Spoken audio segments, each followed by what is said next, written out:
ọ̀nà ṣé wọ́n rán kan rè fẹ́ mo ṣe bá ọ̀nà tí mo tọ́ délé yẹ jẹ́ oyè mi ògbílẹ̀ mi jẹ́ mo ṣe bọ́ lọ́wọ́n ọba mo ṣe ìbà ènìyàn ìbà lọ́wọ́n ọba mo ṣe ìbà ènìyàn ìbà abẹ́rẹ́ tó dorí kodò tí ó ro ìbà yàmọ́ kó tó dorí kodò tí ó ṣẹ̀jẹ̀ ìbà tiwa ọjọ́ mo rí bá tiwọ oòrùn mo ṣe bá tẹ́lẹ̀sẹ̀ tí òun run tẹ dojúgun ara wájú mo túbá mo ṣe bá ẹni tí ń bẹ níwájú mo ṣe bá èrò ẹ̀yìn mo ṣe bá èrò ẹ̀yìn àjíṣọ pé bí mo ti rí bá ní tèmi ẹ̀jẹ̀ ń rí ọ̀gbí mo dé o ọlọ́gbọ́dọ̀ tí mo dé lónìí nítorí Toyin Falola interviews àwọn ọlọ́pẹ́ mi tí mo dé wọ́n ní bá Debo relé wọ́n ní bá Mr. Macaroni relé wọ́n ní bá fíríkì délé bàbá tó bí lọ́mọ ilé ọmọ Adébáyọ̀ ọmọ gbóhùn ẹnu ẹ̀gbá nílé o alákéjọ bí ọmọ orò lọ́tà èyí lọmọ orò pagi orò pọpẹ ọmọ orò tí ń pa gbàgùdá ni wọ́n ń porí kí ìbá bẹ́ẹ̀ èyí lọmọ orò tí ké wómúwómú tí ké wómúwómú lòrò òun ké nílé àwọn bàbá tó bí ọlọ́mọ gangan àṣẹ iyán tóbú ọkà tóbú àsáró tóbú lòrò ó mọ ìjẹlẹ bàbá ẹ̀yìn ẹ̀gbá níyìn ọmọ eríndógún ọlá ọmọ òṣìlẹ̀kùn palẹ̀kùndé ọmọ àrídìí ògo lọ́jọ́ ogun ẹ̀gbá ọmọ àròyìn ogun bàràfàgbẹ̀ ilé ọmọ ẹ̀gbá mọ́lísà bí ọmọ agbóhùngbò àkàlà dákun mọ́ gbóhùn ẹnu àní ó tẹ́tí bẹ̀lẹ̀ já ọmọ fìwé lọ orin mi bí mo ti rìn ilé bàbá tó bí ọlọ́mọ gan ilé Aláké Ẹ̀gbá nìyí ìlọmọ màjọ méjì ìwọ́jọ́ lọ́fà tó gbòdìdí ẹni ọmọ àjọ gbẹ̀rù nìyí mọ́jọ́ ògbẹ́ ẹ̀kọ́ mẹ́rù nísìnyẹn ẹ̀kọ́ nísìnyẹn láíláí ọba márùn-ún níjẹ́ lóde Ẹ̀gbá Aláké àjíṣọ pé ògbésẹ̀ mọ́ ní ìṣọ́lọ́nà bẹ̀rù Aláké ọba ni ọ̀sìnlẹ̀ ọba ni àgùrá ọba ni bí n bá ń lọ lọ́nà bẹ̀rù ilẹ̀ aṣọ ilẹ̀ ramọ́ àní Aláké Ẹ̀gbá kó mọ̀ bẹ́ẹ̀ láàlà àlàáfíà ara olówó òdúró kọ́kọ́ mọ̀ bẹ́ẹ̀ láàlà àlàáfíà ara àní kọ́ mọ̀ bẹ́ẹ̀ láàlà àlàáfíà ara àjíṣọ pé ọgbìn wọn máa wí lónìí ọba kò ní mo hùn akọrin sọjẹmọbọ jẹlé mi jẹ ọkọ ìyá ewu ìlẹdẹbọ mo ní àjẹpẹ ayé àlògbọ ayé ọmọ ọbẹ níbẹ̀ sọ àtẹ́lẹsẹ̀ wọn abẹ ìnáwó èèyàn tó bá ní ọmọ bọọlù onídé bá ń lé ọmọ ọlọrẹ ó sì mọ bọ ọrẹ ikọ òní kọ bọlá ikọ òní kọ mọ èdò lẹ́sẹ̀ àyúbọ lọ́wọ́ yẹn náà afẹkálà ayé fẹnu ìràwọ̀ rẹ ti ń tàn ògbó ayé rẹ ti ń tàn lónìí mo lòdòrú àlóòdò ṣùpá àtẹwọ́ fáráyé lágbára lọ́wọ́ Ọlọ́run ọba ọmọ ọbẹ ní ibẹ̀ sọ àtẹ́lẹsẹ̀ wọn abẹ lò àfẹkáláyé fẹ ná àtẹpẹlẹsẹ ẹtẹ ẹnà wà lólẹ yípẹ wà tẹlẹ yípẹ àjẹpẹ ayé àlògbó ayé àtẹpẹlẹ lágbára lọ́wọ́ Ọlọ́run ọba mi tó dá ọ sí ilé ayé àní mọ dágọjọgọjọ mo ní ọmọ dágọjọgọjọ àbùkù oníkan wọn ikú òní lè gbà ọ lọ́wọ́ àwa àrùn kan onílé kan lágbára lọ́wọ́ Ọlọ́run ọba mo lóní tẹ òní tí òní rí ń gẹ̀sọ́nù bí o ṣe bí ọmọ Ẹ̀gbá ọmọ eríndógún alámọ̀wé o ọmọ eríndógún ọlá ọmọ òṣìlẹ̀kùn palẹ̀kùn dé nìyí èyí lọmọ orò pàdé orò pọpẹ ọmọ orò tí ń pa gbàgùdá ni wọ́n ń porí kí ìbá dẹrìn ilé ọmọ Ẹ̀gbá yìí mo ní ọmọ dágọjọgọjọ àbùkù oníkan ọmọ ní Ọlọ́run ọba òní jẹ́ òrámáyé. Thank you very much. Thank you very much, Alimat. We are very grateful. We wanted to actually surprise Mr. Macaroni, but time does not permit us. Some LASU students put up a skit of their own with their own stories to imitate him. Some other time we'll do that. Thank you, LASU students. Well, it's my pleasure to start this interview, and I want to first of all thank those who are streaming this conversation, the Macaroni Alaroye Television, TK, 2 private universities ask all their entire students to watch this program, and they are streaming them. What we do is to use Zoom to do streaming so that we are able to get an audience that run into millions. We are very, very grateful. I don't join in the interview, I just initiate it and moderate it. And it's my pleasure to call on my very good friend, a very notable figure, Ahmed Yerima. Ahmed Yerima was his teacher in school. And if you are Yoruba, this is our ultimate prayer, that may our children, our sons, our students be greater than us. I mean, he's a playwright, play director, actor, cultural administrator, and professor. It's been a privilege of mine to see many of his plays. When I received an honorary doctorate at Redeemer, he did a play as part of the program. He went to Cardiff, University of London for his honorary doctorate, and he teaches theater and cultural studies at Redeemer's University. At one time, he was the Director General of the National Theater and the National Troupe of Nigeria. He's an award-winning playwright, and most notable about him is his great humility, his commitment to the theater industry, and his interest in a new generation of Nigerian artists. Please welcome Professor Yerima to start this interview.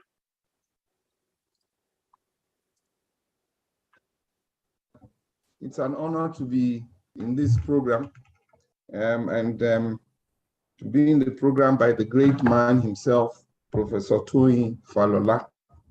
Not many are called, so the few that are called should be very grateful. So I'll go straight to the questions. Hello, Debo. Hi, Prof. How are you? Why are you looking so serious? Relax. You know how to torment people on screen. So today is our time to torment you. Debo, what I did was I asked, I want to tell you that you are an inspiration to the school, Redeemer's University. And what I did was also to ask some of the students to ask questions. So some of the questions you will hear are some of the students, from the students who look up to you as their role model. And they want to, in fact, I have about 2-3 students writing on you right now. So whatever you say will be used against or for you. Well done. Thank you. Good. The first question is, people want to know how you came about the name Macaroni. Why do you call yourself Mr. Macaroni? You know. Okay, hi, Prof, and hello to everyone who has joined in this conversation. I must appreciate Professor Toyin Falola especially for considering me worthy, to join the Toyin Falola interviews. It's a great honor. I know of many names, many legends that have been on this fantabulous platform. And, I also know of the great people that come on board to talk to us and ask us questions. And particularly it's my own honor that my teacher, Professor Ahmed Yerima, is one of those that is going to be speaking to me today. Prof is a great part of my life. I mean, this is my shelf, and you'll see his picture just right behind because he inspires me every blessed day. So you can understand why this is so emotional for me and why I'm indeed grateful to be here. So to your first question, Prof, Macaroni, Mr. Macaroni, people always think there's a big story to how I came about the name. There's really not. Well, it could be a big story, but I'll share it.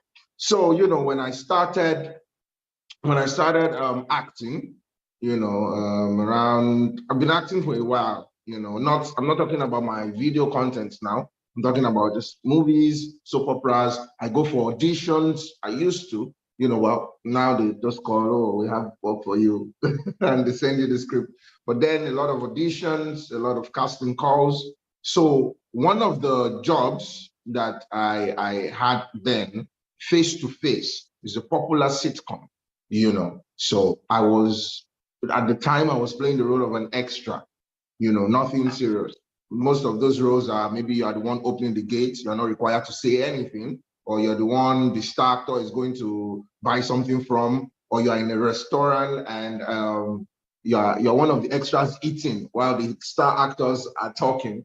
So I got one of those roles on Face to Face, and the director at the time liked the way I was interpreting my role. So, and that was the very first time I understood what our teachers used to teach us then in school. They would say, no role is small.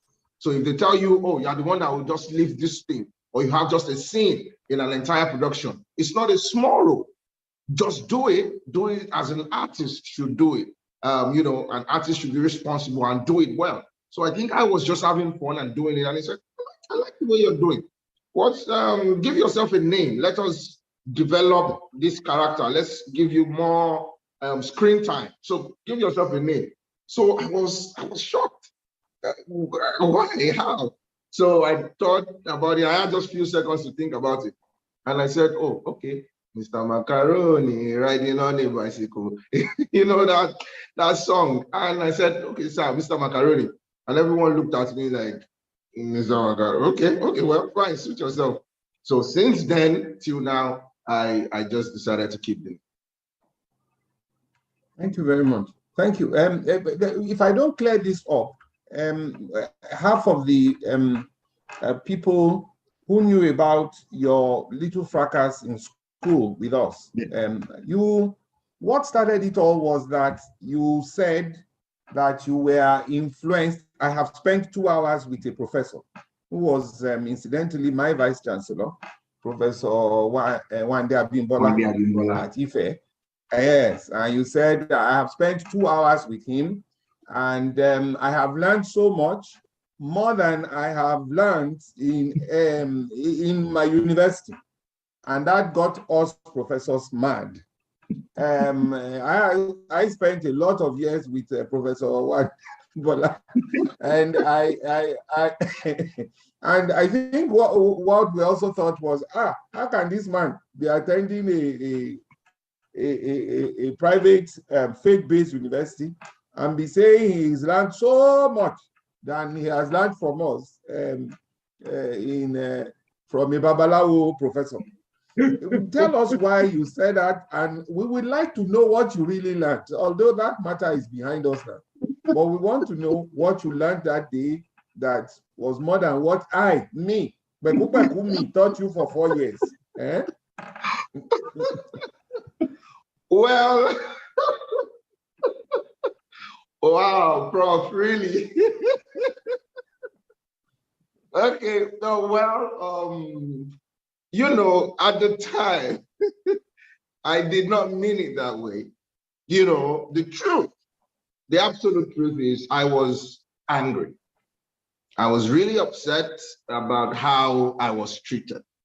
As the president of the entire Students Association, of course, I had a lot of fracas here and there with management. Oh, we will not take this, we will not take that, which I want to believe was my responsibility. I had first the responsibility to look after my students. I was the #1 student in the university at the time. So every other student I saw as my responsibility. So of course, that type of attitude would generate clashes here and there. So when the entire thing started, the president versus the school management and all of that, how some people in management at the time handled it, I wasn't really so happy with it. So it didn't make me feel good. I mean, the university, like Prof rightly said, we are behind that.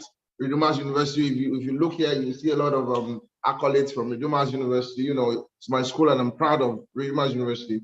But at that time, I just looked at, this is a school I had devoted my life, a lot of my works, my time. I would go out of the school, publicize the school, tell people come to school, encourage the students to love the school, you know. So I just felt there were some things that I did not deserve.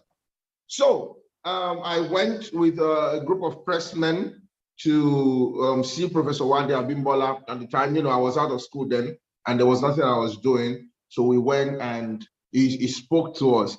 And in all honesty, yeah, well, it was too much to say that I learned in 2 hours. You know, of course, I had to write that. You know, so most of the time, your pen is your power.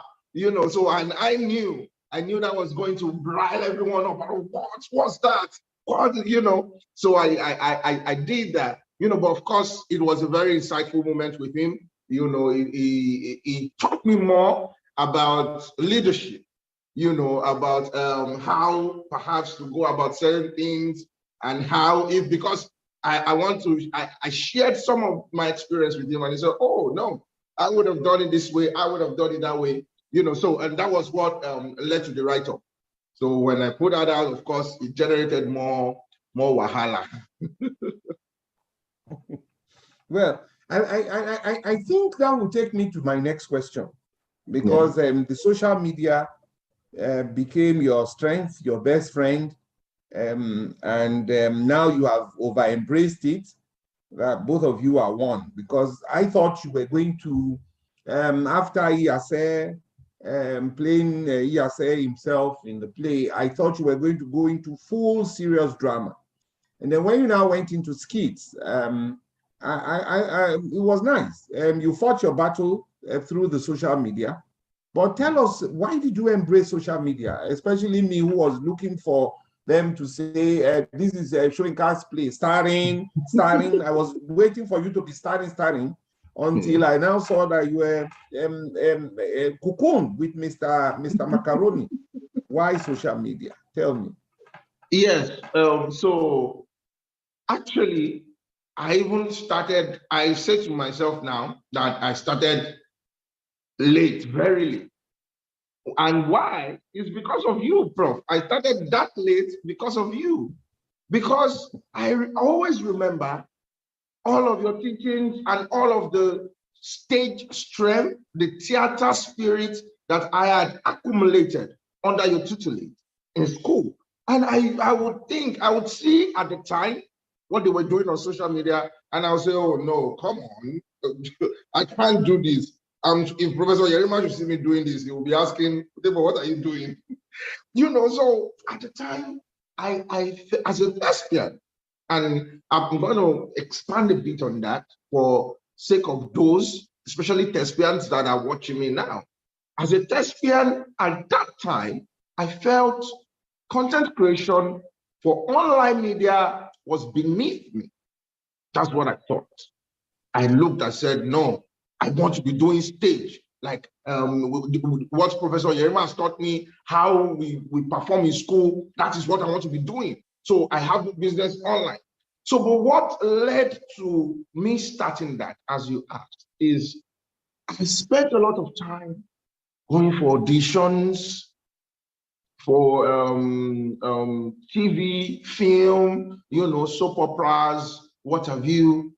I was getting those tiny roles, you know, like I said, you know, the extra roles. And even though I've said that no role is small, but it wasn't really what I wanted.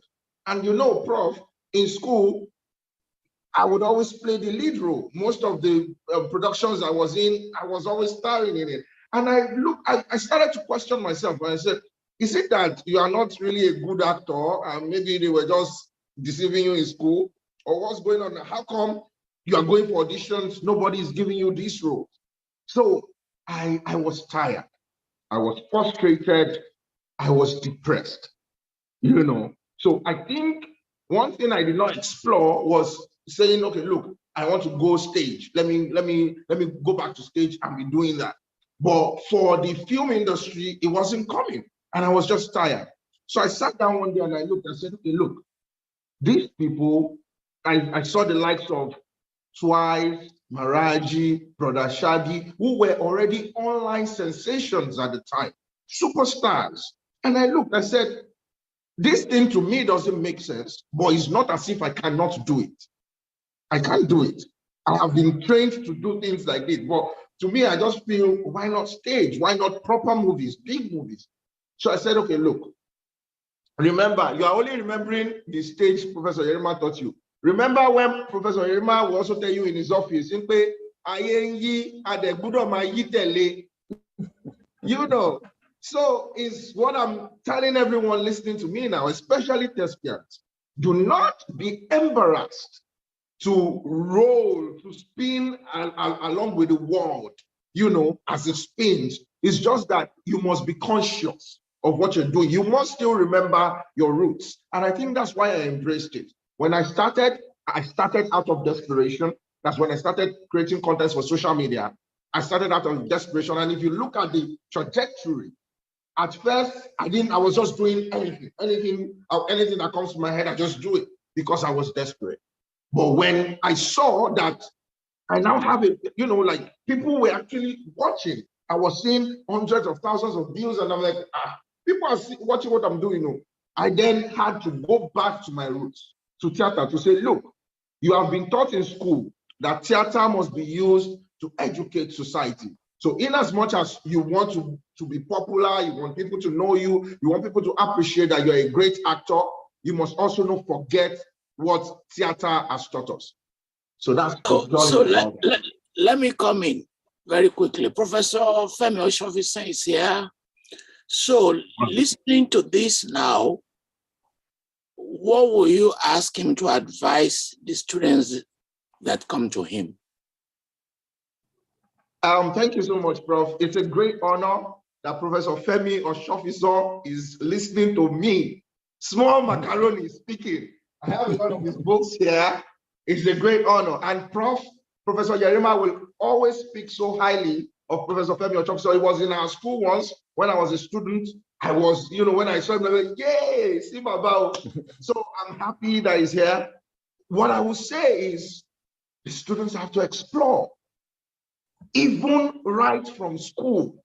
Yes, theater is the mantra. It will always be. But I want to strongly believe that what the likes of Professor Oshofisen, Professor Yerima, what they are teaching us in school, they can also be using as a tool. What we are simply doing is we are now making it digital media. While they are rehearsing or their performances, short clips, they are putting it online. That way, they have the theater background, the theater teachings, they will still be doing stage, but of course, they are also still present on digital media, because in all honesty, the world has moved and it is still moving. I don't miss stage performances. I was still in one, I think last week, I still go, but a lot of people are online now.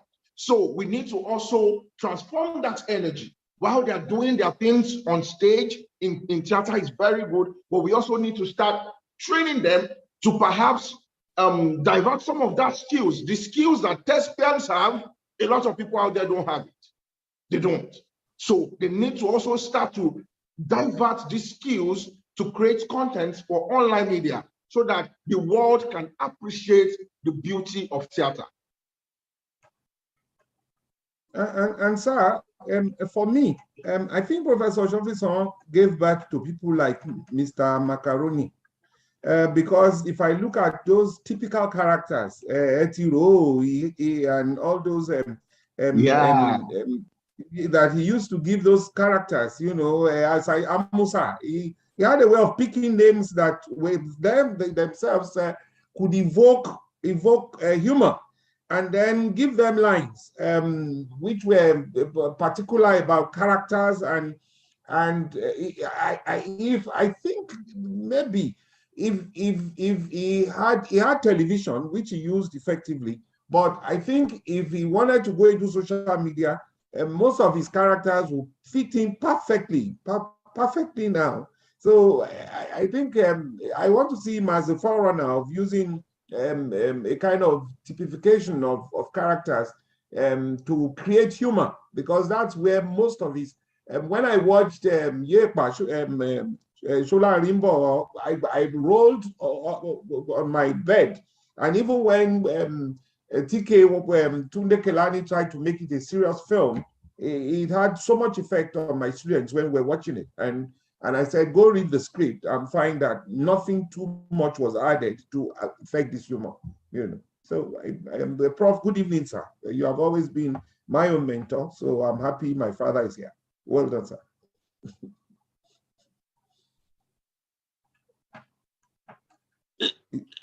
So the professors may not like this question. We have somebody at Ife who studied Yoruba who ran to become president. He didn't have a delegate because he didn't have a bag of money. And we have you. Could I be provocative by saying your model and that of ovation have actually elevated practice and discipline? You have more money than Professor Femi Oshofesan today. Who's that? You have more money than Yerima. Yes, sir. He even gives me money. I will confess. Where you live at Lekki, both of them cannot live there. So can we talk about how knowledge can be transformed? Which is not, I'm not advocating predatorship, but in which this transformation, a new generation will carry it forward. I mean, for somebody who did Yoruba to become a presidential candidate with ovation, that is remarkable. And what the path you are crossing, and I like the prayer that was made in that poem for you, is also transformational. So what I'm getting at is, how do we break out of the rigidity of some of these disciplines, history and geography, and how people begin to be more creative with them? Thank you so much, Prof. I would say, in the defense of the professors, I would say that if at the time, yes, they are still writing, beautiful, but if at the time, at the time where their works were all over, where social media had not become a thing, their works are still there, some of we still read them, but at the time when social media has not become a thing, if they had social media then, I beg to say they will be greater. Because if you look at the words, when I go back to read some of these plays, just before I'm still reading No Pennies from Mama. This Professor Yerima I've not finished. I've read it before. I'm just reading again. So I sit down and I look at it. Because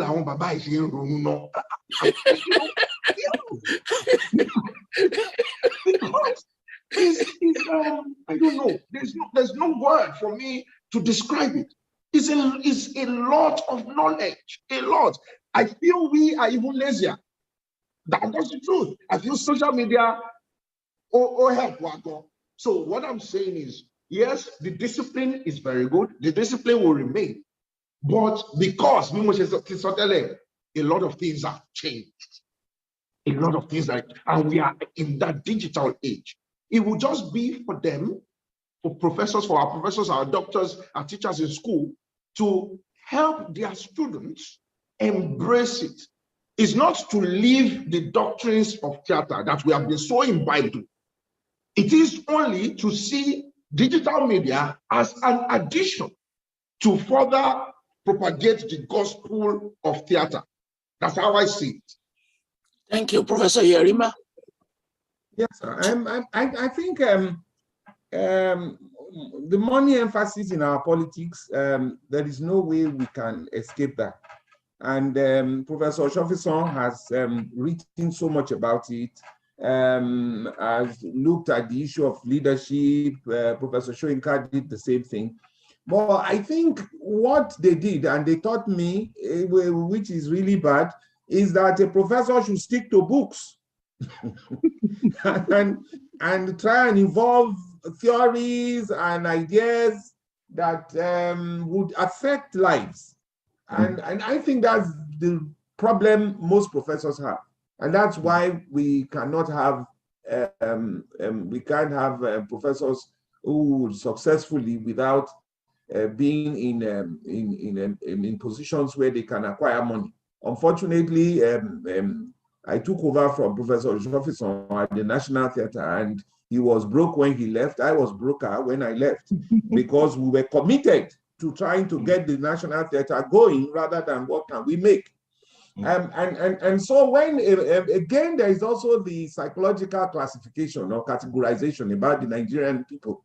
Well, when you say he read Yoruba, and even though he was heavily successful with his ovation, and yet he cannot, he bought a ticket, he bought the form, and for that, but he does not have the money for what it takes.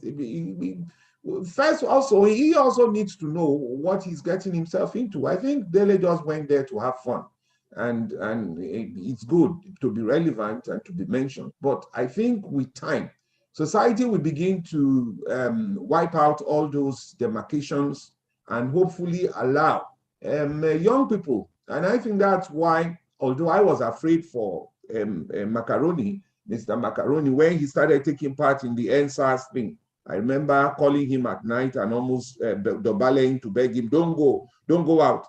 And he said, I won't go out. And I still saw him go out. And then he told me, and I said, so there's a major problem there. I think the problem is with the Nigerian society as at now. We have that problem of, but it's the people who have the money. So I won't mind voting for Macaroni in another 10, 20 years when he's very matured and has made a lot of millions, because Nigerian politics is money. And I think that's the problem.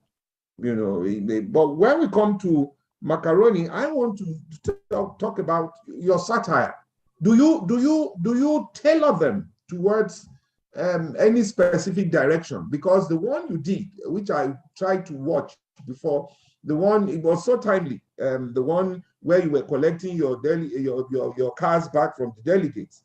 Yeah. It was so timely. It was now you are using satire as a weapon. And I think that's one of the things I learned from Oshofison and from Shoinka and all those great writers before me. Are you doing that now? Are you going to be more vocal? But also note that you will get into trouble once in a while. And may you not get into trouble, because when you begin to confront, do not forget you can, iconoclasm. I taught you that in school. But you should also know that what you are doing now is very effective, but also it should have its limitations. So your use of satire, what do you think is going on? Yeah. Tell us. Of course, because again, I go back to theater. The basic raw materials that dramatists use to create their art is society. The society cannot be burning, and your drama does not reflect that the society is burning. Because that is where you live. You are influenced by what you see, what you hear, what you can perceive. Apart from figments of your imaginations, which could be fictional, we are talking about the raw materials for artists now. So satire is what I have now learned and I must confess that the NSAS protest changed my perception about a lot of things.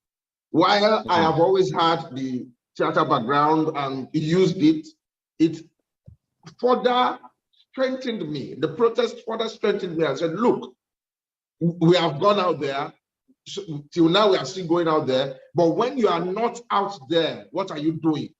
So by God's grace, I have a platform where millions of people come, they watch. So for me, it's no longer about what do they come to, they just come to my platform, they laugh and they go. What are you taking away when you come to Mr. Macaroni's platform? So it is very intentional, especially when, so that's why that one was recent, because the delegate thing also happened recently. So when things happen recently, I immediately think of, okay, how can we link this into our content and put it out there so that people know what is going on? They want to laugh and relax. Okay, fine, you will do that. But while you're laughing and relaxing, you are still in the consciousness of society and you know what is going on. And somewhere around you, somewhere in your heart, you are purged. And you say, okay, why you laugh? We are in serious wahala in the country. So that's it about the satire. Yeah. And you see, do you think at any time while making this skit that you are touching young lives? Yes or no, sir? Yes. Yes. And how do you, because whether you like it or not, me talking to you is what has been framed by other greater minds and greater people. How much of your work do you think should influence the youths of Nigeria in future? How much of my work? Well, I hope a lot. I hope a lot. Because drama is an imitation of life, an imitation of our day-to-day activities. There are some of my contents that will not even involve the advocacy part, so to say. There are some that are primarily to evoke humor, just laugh and go. But because, like I said, I have been greatly influenced by the happenings of society. The killings in 2020 really was the catalyst, in fact, that changed me, my content, and gave me another point of direction. So I'm hoping now, in fact, there was a time my mom called me, my dad, my dad was saying, whoa, it's very good what you're doing, but don't let it cover your other work and, the other things that people know you for. Don't let it be too much. So now, to answer your question directly, in the nearest future, and when people come to my works, I think that is what I want them to remember me for, that my contents are there to purge their minds and to, in any way possible, rejuvenate and transform our society for good. Thank you very much, Professor Yerima. I will come back to you later on. I have to move on. We are grateful to members of the audience. We have the former Vice Chancellor of Osun State University, Vice Chancellor Zakari, who is here with us. We have people from South Africa. I'm not including those on other platforms, and so many other people. Professor Da Silva, who also does drama. Thank you all. Please, I want to introduce Alaroye Television, one of our sponsors. Debo Adedayo is a major figure. I was told, I cannot confirm, that Debo Adedayo is his father. Is he your father?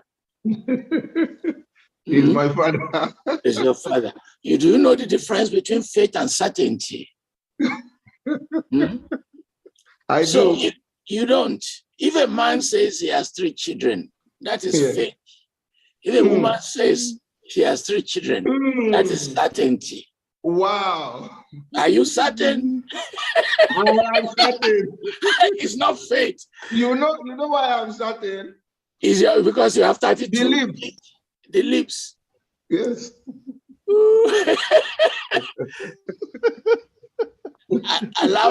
Alaroye, can you ask him a question? Only one? No, I don't have a question to ask. Why? I'm just listening. You said I should come here and I'm here. So I'm just listening. So are you proud of him and why? Well, that's because he resembles my father too much. Your own father. So it belongs to your it belongs to your father, not you.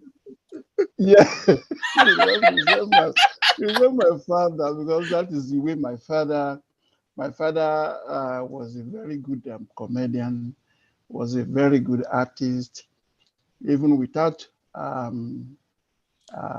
he knowing him. He had taken so much from. Oh, sorry about that. Well, you're having problem with your internet. That gives me the opportunity to abandon you and move on.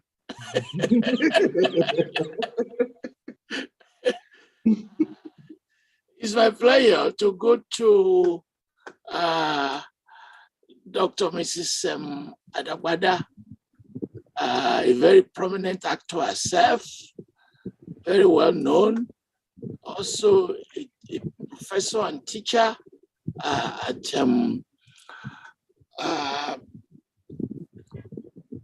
Adebisi Onabanjo University. She attended St. Paul Primary School in Shagamu, from there to Federal Government College Udugbolu, and she took her first degree at Ondo State University Ado-Ekiti, a doctorate from the University of Ibadan, and she specializes in film and gender studies. Welcome, Dr. Mrs. Adedayo. Please. Thank you very much, Prof. Thank you. Yeah, Debo, it's a pleasure to be here. I will not want to repeat questions, but at least I understand why the name, and that it is not because somebody is Mr. Beans and you have chosen to be Mr. Macaroni. I can understand that it was incidental. Yeah. Now, the first question I want to ask, about 3 of my colleagues discussed with me when they realized that I was going to be on this panel, and that is from gender-based studies. The question is, looking at skits has come to stay because the social media permits it, and it is short and precise, and the theme comes out readily without the embellishments that will have to come in when compared with films. Now, the question is, it appears you have not given thought to female-centered national challenges. We have the mother-child mortality, death at birth too. We still have the case of the Chibok girls, cases of rape, underage marriages, and all the rest. Skits can handle all this, and they will remain in people's mind for a very, very long time because they will be precise. Women in Nigeria, we want you to look into that area. And let me ask the second question straight. I noticed that in most of your skits and your roles, even in feature films, you are always dressed more often than not in red robes, red agbada, wine color, wine t-shirts, red shirts, red canvases, and all that. Is it a signal? What does it stand for? I know that recently the skits you have with Gargantua, that is Jumoke Odetola. Yeah, one of the few ones we have seen you putting on blue. In other ones, it's always this red agbada. In the skit concerning delegates returning money to their sponsors, you are in agbada. In so many other ones, you are in these red robes. Can you please talk about these 2 questions? Okay. Thank you very much. Adedayo, you know, I gave him my shirt and I'm wearing his agbada now. Because you are in red robe. Maybe you and Debo are saying something that we are yet to that we don't know. Okay, thank you very much, Doc. Thank you so much. It's my honor to be here and to be able to discuss with you.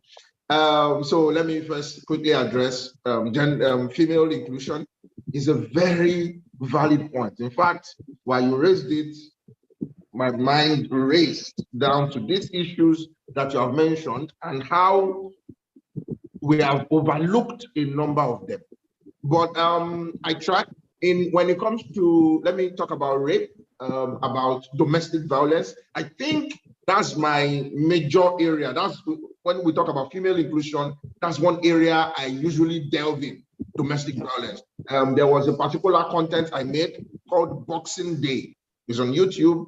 That content, we lost count on how many messages that we received from women that actually left their relationships because of that content. So it was a content to speak. I was very harsh and brutal with that content. So because it was to speak to them directly that if you stay in an abusive marriage or relationship, you might just lose your life. But for these other points that you have mentioned, I think it's time that we started looking at them, and it's something that I hope by God's grace, I'll commit myself to. About the costume. Red costume. Yes, the red robes. Let me talk about the agbada first. Okay. I will be very honest. I'm going to confess.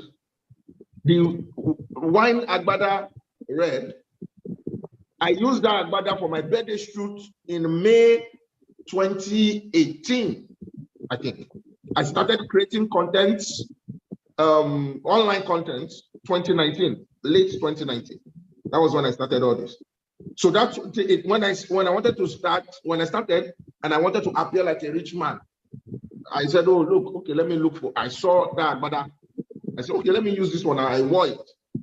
So at the time, it was just about the only agbada I had. Maybe one or two. Maybe one or two more. Then that cap I wear is my father's cap. Okay. I went upstairs. I went to his room. I looked. I say, what's your match? What John I want now? Very good. No pay war. So that was how it started. So I was repeating it at the time for two reasons. Number one, the first reason being that at that time, nobody knew me, you are my brand. So I was doing it for consistency's sake that, if once people that are watching the video, once they see someone in red agbada, is this man again? Is this man? They want to watch, Okay. And the second reason being that if I say I want to be changing agbada, how many will I buy? I thought about it. A lot of you are making money. Well, now I can afford to buy as many. But I think that color has now become a part of the brand. Right. If you around my office, it has become a part of the brand. Once people see that color, even when they want to do billboards for us, do different things, once people see that color, they say, Mr. Macaroni. So for consistency's sake, I just have to retain it. But for films, I doubt. In fact, most of the time, I always make sure they don't give me the same color, so that sometimes we can, most of the time, we can always differentiate the online personnel from Mr. Macaroni when he's in feature films or stage performances. Okay. But recently, you were in a feature film recently that I watched on DSTV concerning one Omolowo girl like that who was desperate to send her boyfriend abroad, and they had no wherewithal to do that. So with yourself and your gang, she said, you people should just kidnap her and ask her father to pay a ransom of 20 million. You are in red t-shirts. I think you are just attracted to red. Actually, no. That's the truth. Actually, no. My best color is white and my dad had that influence on me because my father's best color is white. So growing up, I just loved white. But for sake of, now that particular movie you're talking about, I was in that attire, that color, because it was continuity. If you notice, it was like the same day we were trapped. So that's why I had to retain that color. But there are a list of other movies I can recommend you. You see that I was not wearing red. but Dr. Adedayo, why are you interested in this? This color issue, why are you interested in it? Yes, because I try to read people's aura by the clothes they wear. Yeah, I've been trying to do certain things. When you see people in particular colors, you know, because red stands for energy. And Debo is active, but let's leave that for now. So Debo, we want to see more skits concerning women. We want you to join us to bring back our girls. And Debo, if you are not acting film, if you are not giving us skits, what else will you have given us? I'll be a lawyer. I'll be a lawyer. As a matter of fact, that was because I started to study. My first university was Leeds City University, and I was doing law. I wouldn't do any other thing than law, and I would be actively involved in speaking up and defending people that cannot defend themselves. Now, because that's when you link the two together, you are still playing the same role. Because with your skits, you are speaking the mind of the people. Yes. And you are calling people's attention to certain things, like we are fighting a cause for your people. And we do that for your clients too. So I think it's still the same thing. I'm on course. Thank you very much. Thank you.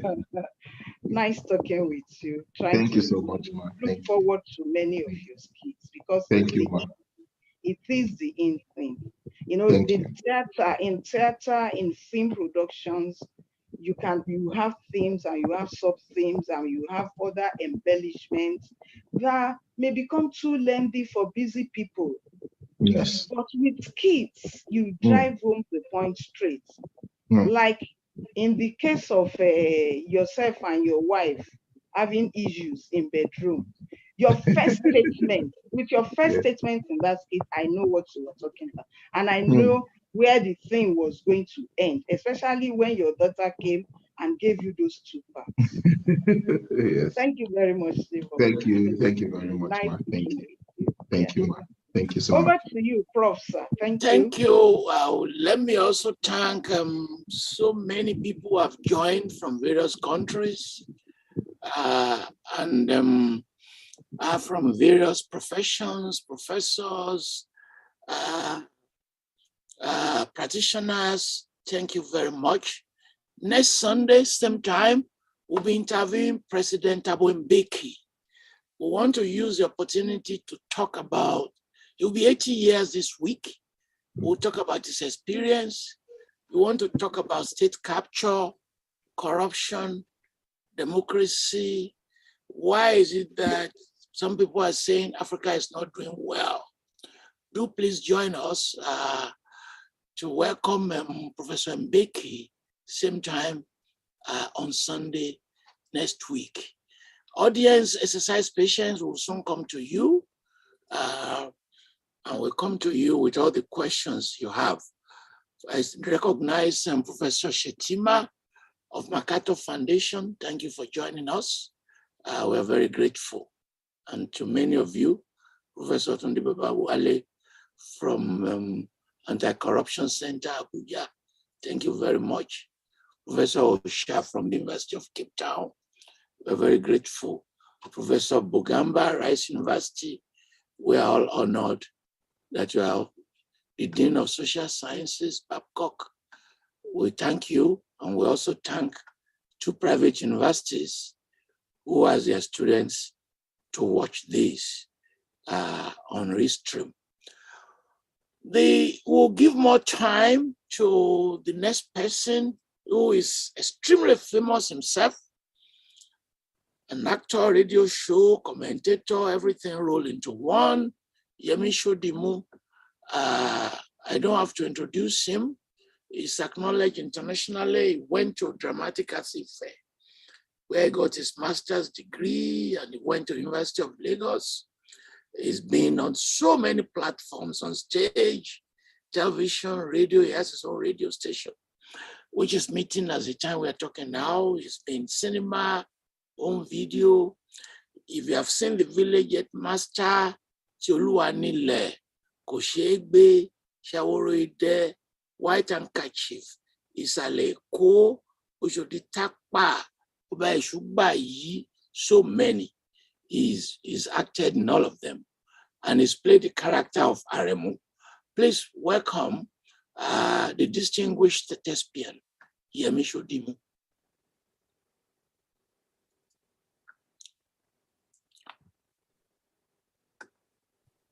Hello, sir, and it's nice to be with you here. Thank you, Prof, for this platform. I hope you can hear me. Loud and clear. Okay, I'm sorry, I'm not sure I can hear Debo that much. Hello, Debo. He heard you. Okay, Yeah, okay, great. I can hear you. I can hear you. Okay, I want to say also thank you to the two academicians that started this. My respect. Debo. Yes, sir. For the very first time, I want to say that looking at you right now, as a director, I will not hesitate to cast you as TB Joshua. Wow. For the very first time, if I have to do a movie on TB Joshua, all I probably need to do is starve you a little, just starve you a little, and you'll be a perfect character for it. I don't know if anybody has ever told you that, but I'm looking at that character for the very first time, and that is you. So I don't know whether I'll be interviewing a prophet or an actor. Let's leave it as actor. Okay, so let's settle down for the part of the actor. It's been a bit of a long journey for you, but I want to start with your student activism. If you were to look at student unionism now, generally across the land, across the nation, would you say you are happy? If not, what are the things you think are missing?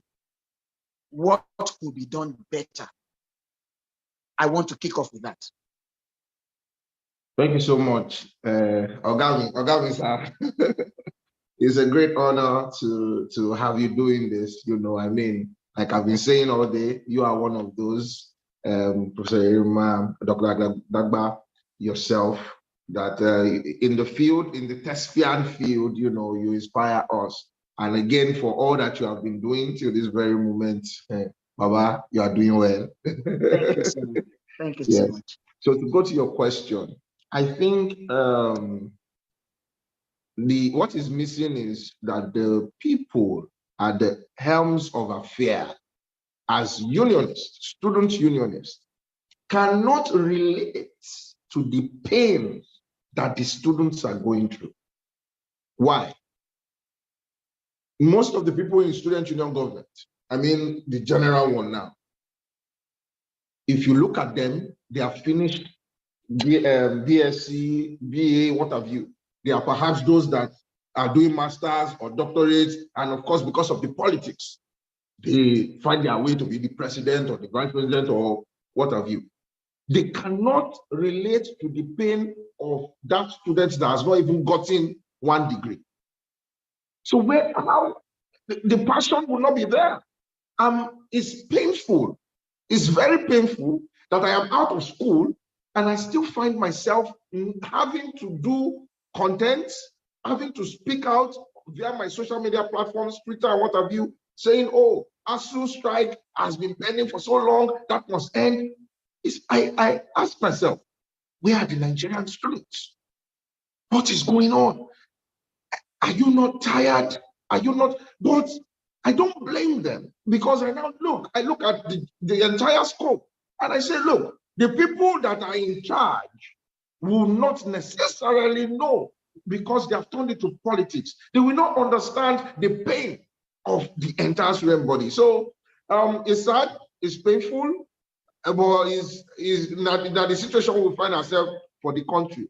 The right people to do the right things are usually never there. Let me still take you back to your years as a student union leader. Are there things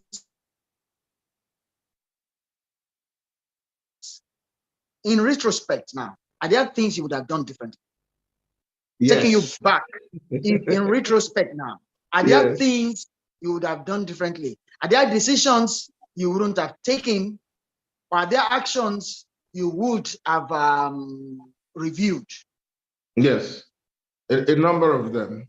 Do I regret any action that I took that led to the freedom or that led to problem solving or that led to putting my students in a better place? No, I don't. But to genuinely answer your question, there are some ways, there are some things I might have said or done at the time, not just in Redeemers University. I went to 4 different universities. In those universities that I would have done differently. Let me talk about Leeds City University first. When I was in Leeds City University, we were in school. Suddenly we heard that NUC, I was studying law, and suddenly the NUC secretary went on air, national television, and then said that the law course we were doing at the time was not accredited, and that any student that was doing that course at the time would have no certificate or no degree, was just wasting their time. So we said, and then we had a law student society, we had the president, but we were not seeing much action. So the students came around. Of course, I was there. I will always be there in issues like that, you know. And we started to speak up, like, what is going on? We demanded to see the chancellor, not just vice chancellor, the chancellor, what is going on? So as the tension started to build, I remember there was a day we went in the middle of the night to show our displeasure. We went in the middle of the night, and then we put holes in the tires of those buses, of the school buses. And then we did that. And then in the morning, of course, because what happened was they were always using the buses to bring policemen, bouncers to come and restrict us so we don't move and all of that. Things like that. I would go back and say, oh no. Or talk about when I was in the North American University in Cotonou, when I had a confrontation with a lecturer, and I was just studying law at the time. We were having this confrontation. He locked my shirt up, my shirt this way, he locked my shirt. And I said, sir, you are choking me. I can't even breathe. You are choking me. And I said, sir, if you don't leave my shirt, I will have no other option than to lock your own shirt as well. And he did not leave it. So I locked his shirt also. So now I look at those things and I say, Debo, you know. So now I think there are some things. Talk about Redeemers University, as Prof asked me also, that write-up that I made, perhaps there are some words. I might still have written that, but there are some words in that write-up that now, with the knowledge, with the small knowledge we got don't add to what I get, I would not have. So yes. Okay. It takes a lot, I must say, to keep a newspaper like Alaroye on the newsstand. And now that it takes a lot of guts, let me use that word. And now that you have confirmed who your dad is, and we know who the spirit behind Alaroye is, are there things you took from him that has impacted on your life as an actor and as an activist? I never met your grandfather. He said you look like him. But are there things you took from your father or even the grandfather that impacted them? For my father, yes. As far as activism is concerned, his writings, his stories, his personality. My father then, as young as we were then, we knew he had access to a lot of politicians, a lot of big people. Sometimes among ourselves, we will need some certain amount of money. I'm like, should be daddy more any year now. Should be daddy more governor. Should be daddy is popular now. Why don't we have money? But then I realized that because of the work, the highly sacred profession, journalism, which includes you having to say it as it is, not writing something in the favor of another person.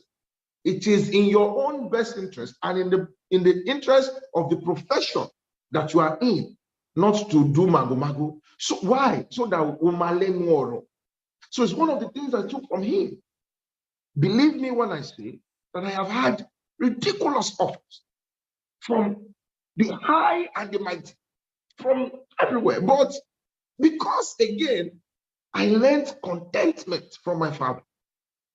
You will not see him doing go to that one's house, go to collect here, collect there. Oh, no.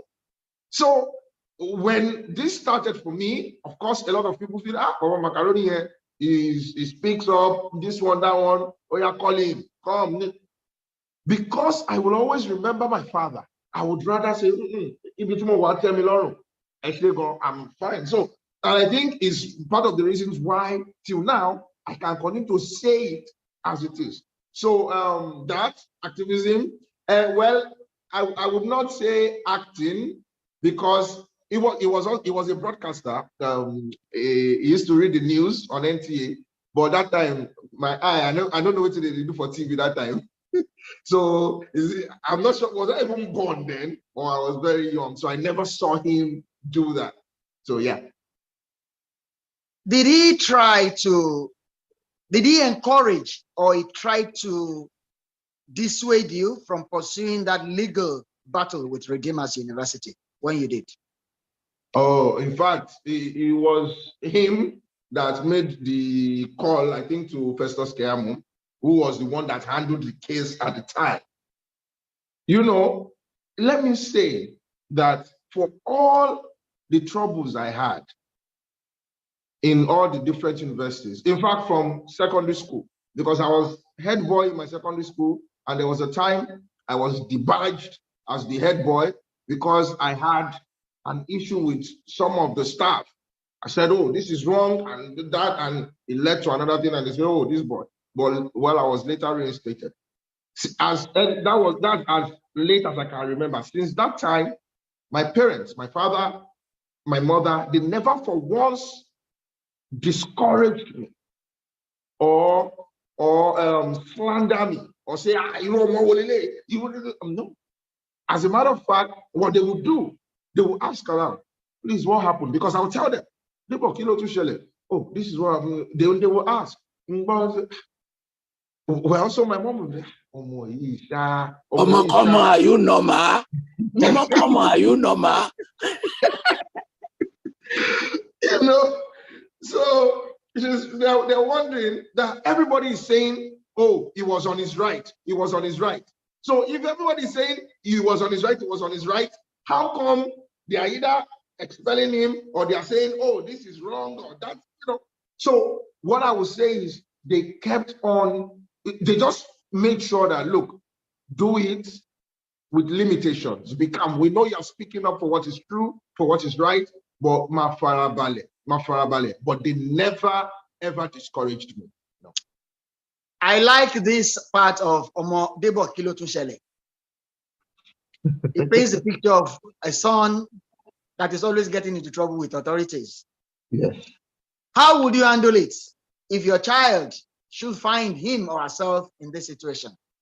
And what advice would you give to such parents?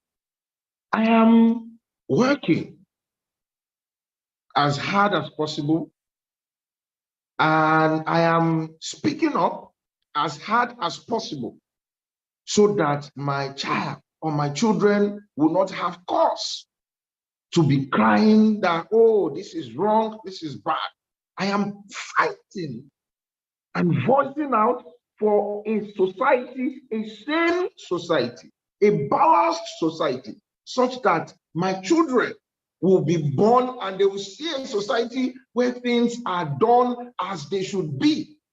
But God forbid that when I give birth to children, the society is still as they are, I will be disappointed if my children are not speaking up. So my reaction would be, someone else. I like that. Now, Yeah. Debo, tell me, what would you have been if you were not an actor? What would you have chosen as a profession? He said he wants to be a lawyer. An actor. He said he would have loved to be a lawyer. He answered that before. Oh, you answered that earlier. Okay, So great. let me now, one follow-up. Why don't you go and complete your law degree? Truthfully, Because you can put all the credit together. Yeah.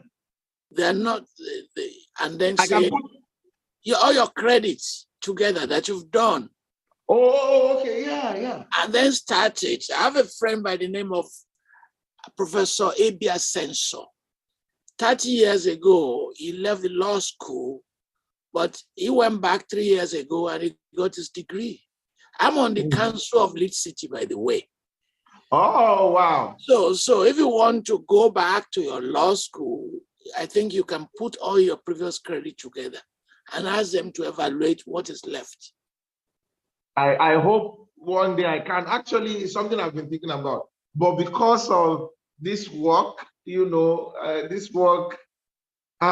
pressure from this work is, but hopefully, I hope I can. Well, you just got a free advice there. Yeah. So think about it later. I will. Debo, you make us laugh via your humor. Do you take time off to laugh at yourself? Like I was telling Prof now that there's the pressure. I'm confessing live on the Toyin Falola interviews. I go through a lot of pressure. There's pressure from my work. That was pressure already. But then when I started again, 2020, to the advocacy, that's always been there. But when it became a national thing, when I had to come public about that part of my life, there has been more pressure mentally from society, So sometimes it's hard for me to just sit down somewhere and try to laugh, because when do we actually want to have peace? When will everything just be settled? When will we just have peace of mind?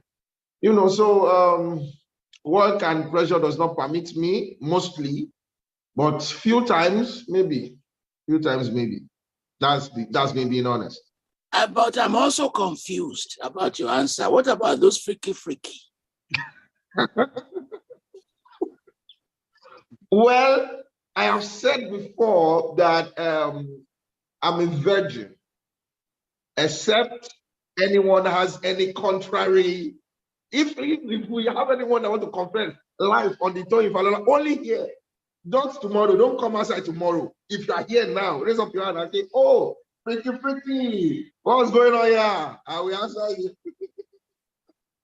Okay. Oh, okay. It's it's maybe confession time will come after all this, but we'll just ride along.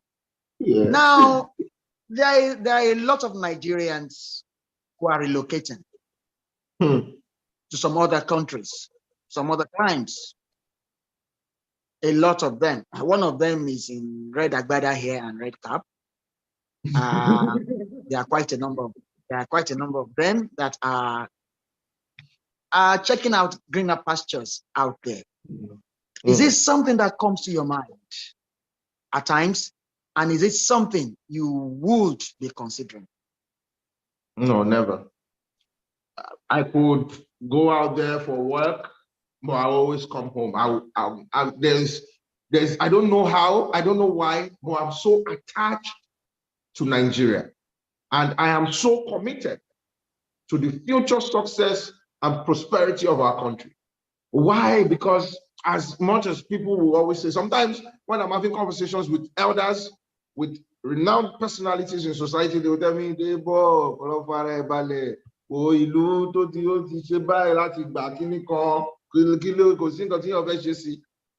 I just believe we all can't run away. The country, the nation, our nation is blessed with a lot of milk and a lot of honey. I think what we need is to awaken not just the consciousness of our leaders, but the consciousness of we the people. Why? Because the leaders themselves are products of the society. So I've always said that there's a culture of corruption in Nigeria.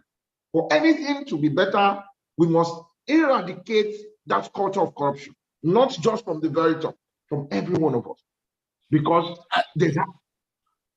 And sir, my good friend, Mr. Macaroni, to those who do creative things like both of you, TK, I think relocation is always a bad idea. I can give you a long list. Tunjoyela now in London, some people, Juju Band, they came. I don't think they connect to their new society very well. In fact, in some cases, they actually lose their prominence. And we're also testing this with creative writings. That relocation can actually affect your creativity. See, it's nice. Kids work very well, say in Nigeria. If he moves that skit to London or to Little Lagos in Houston, it may not work where societies are constituted differently. So for a person like him, and you know, when Bob Marley died, Mango Production was looking for a replacement, and the two replacement did not work. So Sunny Ade, California, he bought a house. The only thing he did is the one they call Odu, which is 33 minutes, because they told him the long song will not work. You know, he has this one that he called Odu, which is in short breaks. That was the only outcome of it. And then they tried Fela, and Fela said, I can't do for you 5 minutes. So what I'm trying to say is, for some disciplines and something like engineering or banking, it may work. But for the kind of thing that it's doing, it will be a disaster unless it changes its entire creative apparatus. So I like his answer, but I also want to allude to the risk involved in that kind of decision. Okay, thank you. You want to react? Yeah, Debo, I just want to I can go on. Yeah, just very briefly as well that, well, for content creation, for the industry of content creation, and also this is a plus for everyone tuning in and everyone who is maybe or wants to join content creation. I think largely you can do it from anywhere. As a matter of fact, I think it would help you in some way, even when you go out there, because maybe by then you are even exposed to a new society. Because most of the people that influenced me content creation wise were abroad. Twice was shooting content from abroad. Chris Clan was shooting content from abroad. Ade, yes, Ade Abapade. There's what's the name? You know, a number of them. Also, a lot of people were also here. But I'm just saying, I think for our industry of content creation, you might not be doing too badly out there. Yes, can it change your pattern? Maybe. The risk are maybe both sides. Yeah. Well, I can simply tell you that some people are watching this at the airports right now and on their way out. So, but it is okay. Prof's view is well taken. Now, you saw the primaries of political parties recently, Yes. at least the big ones. Yes. And you saw all that happened. Yes. Both on screen and behind on the scene and behind the scenes. Yes. Now, if you were to serve as an advisor to an aspirant who you are supposed to help win the race, what would be your advice based on this issue of incentives? Let me use that word, given to delegates and all. What will be your advice? Would you advise your candidate to go and play along, play the game the way it is, to sail through, or you advise your candidate to abstain and possibly fail? Well, personally, before I would have even been advisor to any aspirant or anyone, it will definitely be someone that shares the type of ideology, my own type of beliefs. So, and therefore, you should already know that you cannot, under any circumstance or guise, say that because you want the people to vote for you, then you go ahead to offer incentives, or you induce people with cash or what have you, cars or whatever, and say, oh, vote for me. And the reason is simple. Anyone that is doing that definitely does not have the interest of the country or the people in the country at heart. You are going, it's an investment.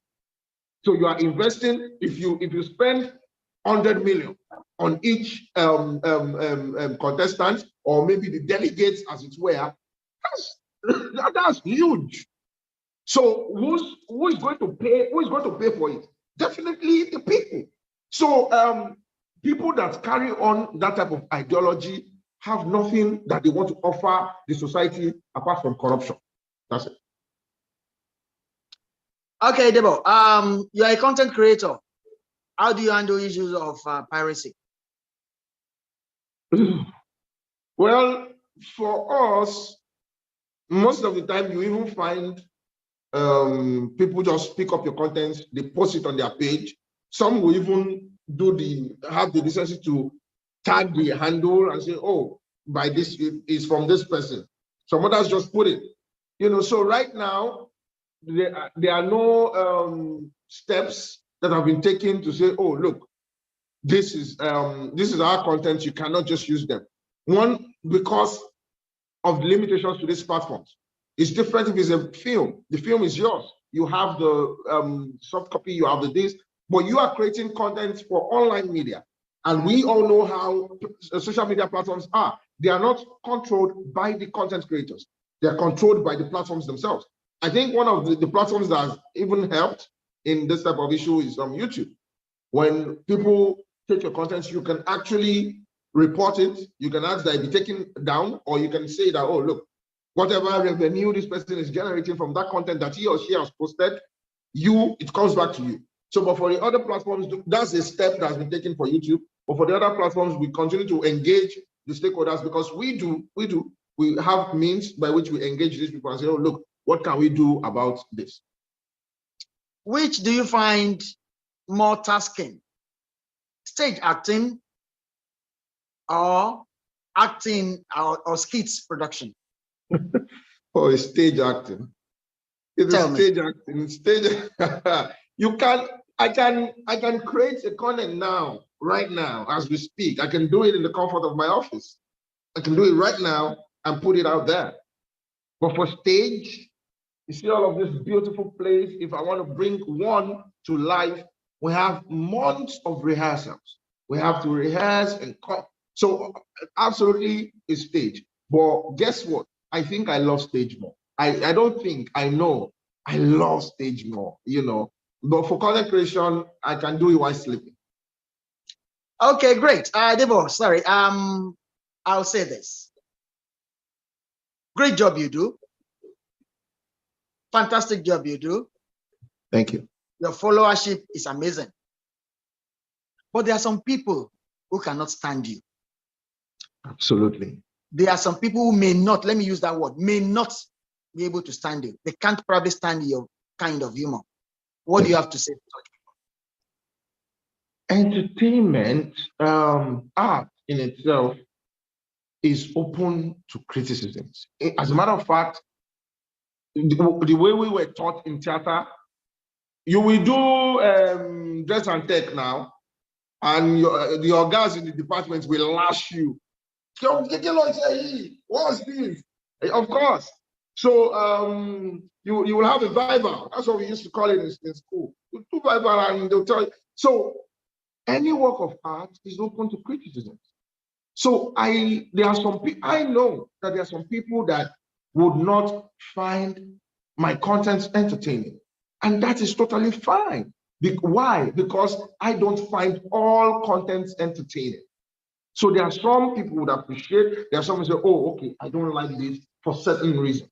But art has not and will never stop being a function of society. I said earlier that everything that we use to perform is being created by society. The muse is from society.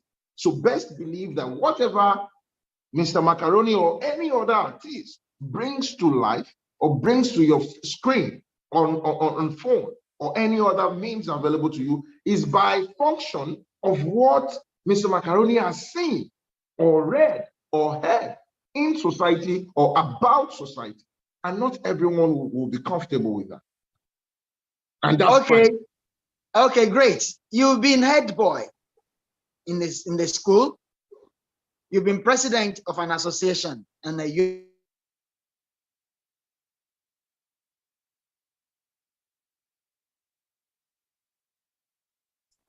is having problems. Well, why Mr. Shudimu is having problems? First 4 things you will sort out. Okay. He's no longer having problems, sir. Are you there? I'm with you. Okay. Did you hear the question? No, sir. You are lost. Okay. Can you hear me now? Yes. I can hear you. Good. You've been head boy in a school. Yes. You've been the president of a student association. Mm-hmm. You've been involved in a lot of activism and all that. Yes. If you were given the chance as to be the president of this country for one time, what are the first 4 things you will tackle? This question is a setup. The reason this question is a setup is because some people will first ask me before this question, what they will first ask is, would you consider taking a political position in the nearest future? But I see what you have done. You have dodged that and you have hit.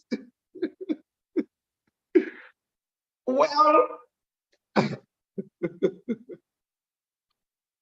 like let me first say that being president, before you can be president, you must have shown interest in being president and then vie for the office of president.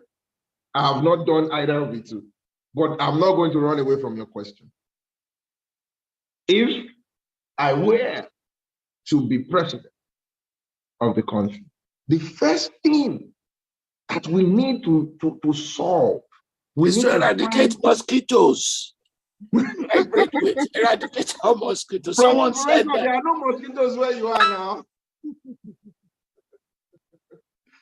The first step will be education. People must be educated. A society that is not educated runs the risk of failure, as we are currently having.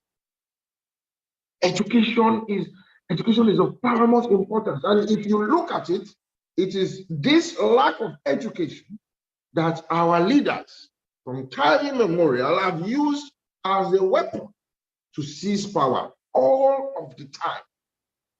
So education is the first. We need, look, if you want a society to be better, after education, you need to create an enabling society. A society that gives a level playing ground for every citizen of that society to succeed. A society that is not partial, is not one person that has the monopoly of success.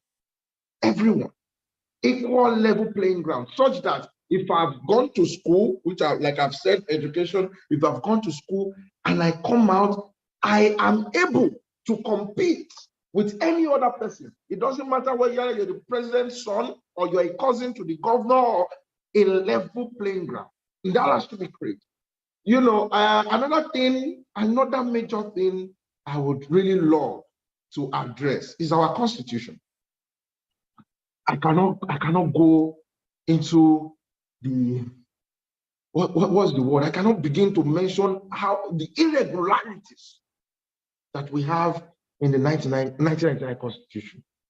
But you see, that Constitution has to be a complete overhaul that does not allow for some certain people to rule the entire nation as it were.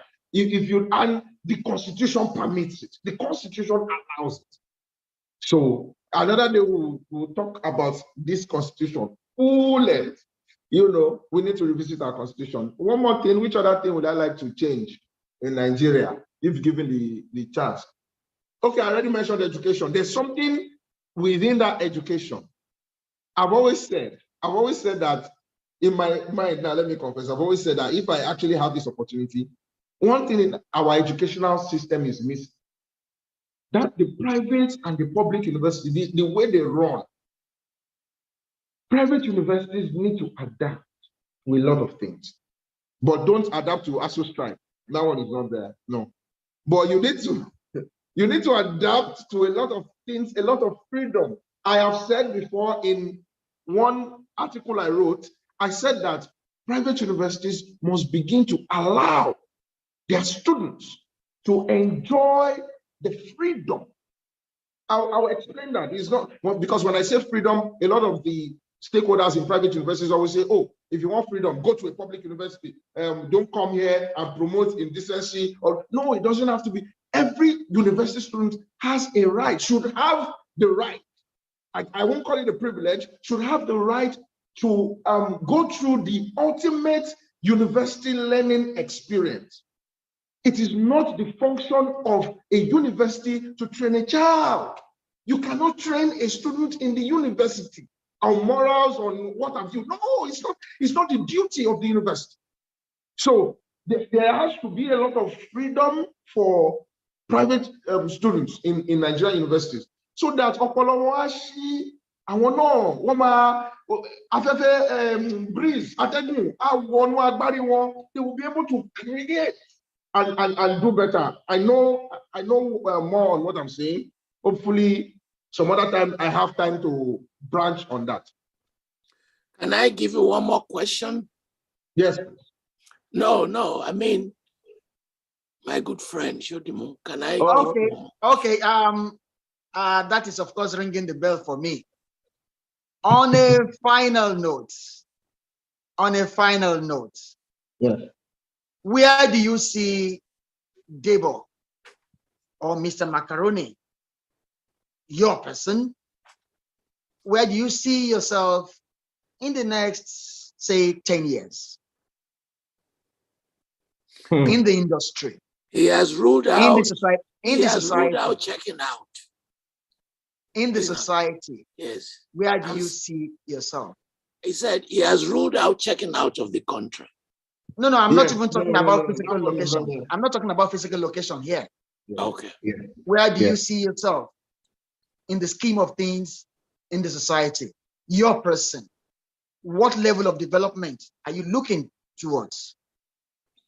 A stakeholder in the Nigerian entertainment scene that in 10 years should have been able to create adequate opportunities, lots of opportunities to burden artists, that there are a lot of, is a place of interest for me, because I talked earlier about my phase of depression when I was going through frustration and tiredness and saying, look, I'm not getting jobs, I'm not getting film gigs, nobody's calling me to come and act. I understand that phase of frustration. And the industry has not really done much to help budding artists, to help artists that want to be as successful as any successful artist in the industry.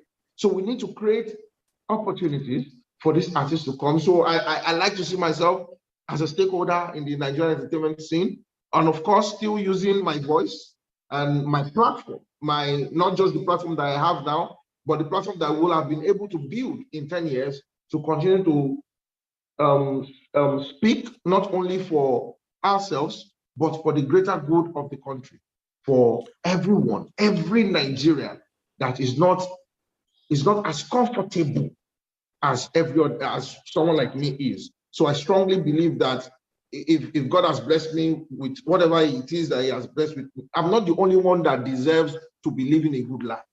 Every other Nigerian should be able to live a good life. So we won't stop at that as well. So let me thank Prof. Let me thank Prof. and Professor Falola. Thank you so much for giving me this opportunity. Oh, don't go. Debo. Don't go. Yeah. Go ahead. Debo. Go ahead. Finally,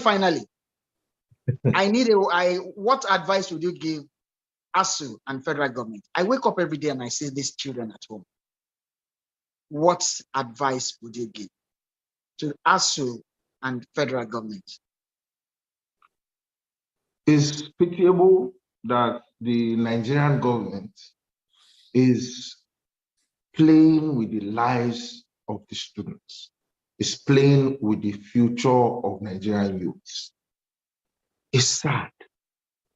So it's a country, and that's why, like I mentioned earlier, it is part of the tools that they have used and they are still using. Lack of adequate education. How will a society that wants to progress not see that the people, that young people need to be educated? So my only advice, which I want to talk, than to tell them, beg them to consider the future of Nigerian youth. If indeed Nigerian youths are the leaders of tomorrow, if indeed the government has, and it's very disappointing for this particular government that rode on the premise of quality education. That was one of the major campaign tools. Oh, this education, that education. And for months now, Nigerian students are still at home. So I implore them, I urge them to consider the future of Nigerian youths and retrace their steps. Thank you very much, but don't go, sir, because I want to follow up on that, your question, 10 years time and others. So creative jobs like the one you do, music, the talent doesn't go on forever. Even if you have the talent, the audience will change and they don't appreciate it anymore. So that what people live on is their investment when they're doing well. Well, the best example is Ebenezer Obey that your dad knows so well. In his 20s, he had been investing. And creative people who make the mistake when they are at the peak of their career without consolidating the investment and finances, they pay a big price in later years. Very big price. I don't want to mention any name. I've been part of a team that has pressured governments to do something for this one, do something for that one. So, because the audience will change from Juju to Fuji, from Apala to something else. And on that, I want to return to a point that Professor Femi Oshofisa mentioned in an essay many years ago.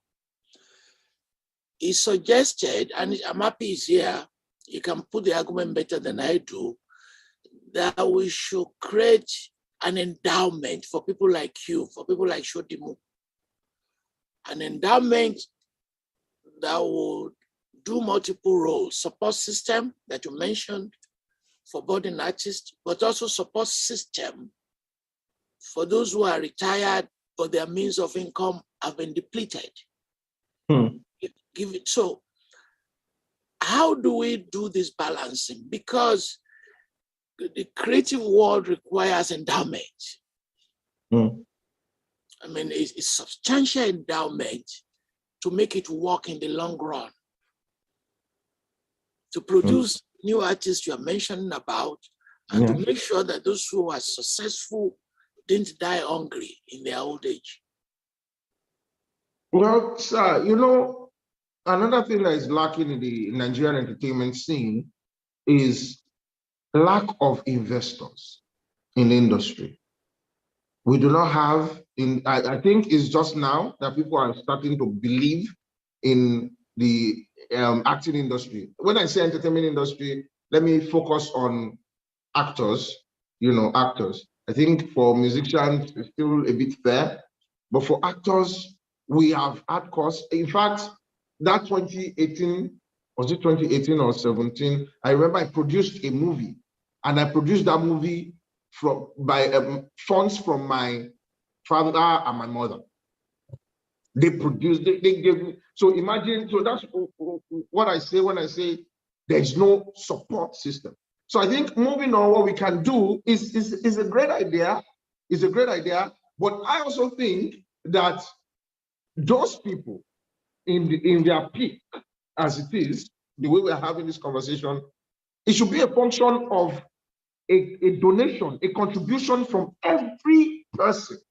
Because I do not expect that you get to a certain age and maybe perhaps you have not done enough to sustain you when you are at that age.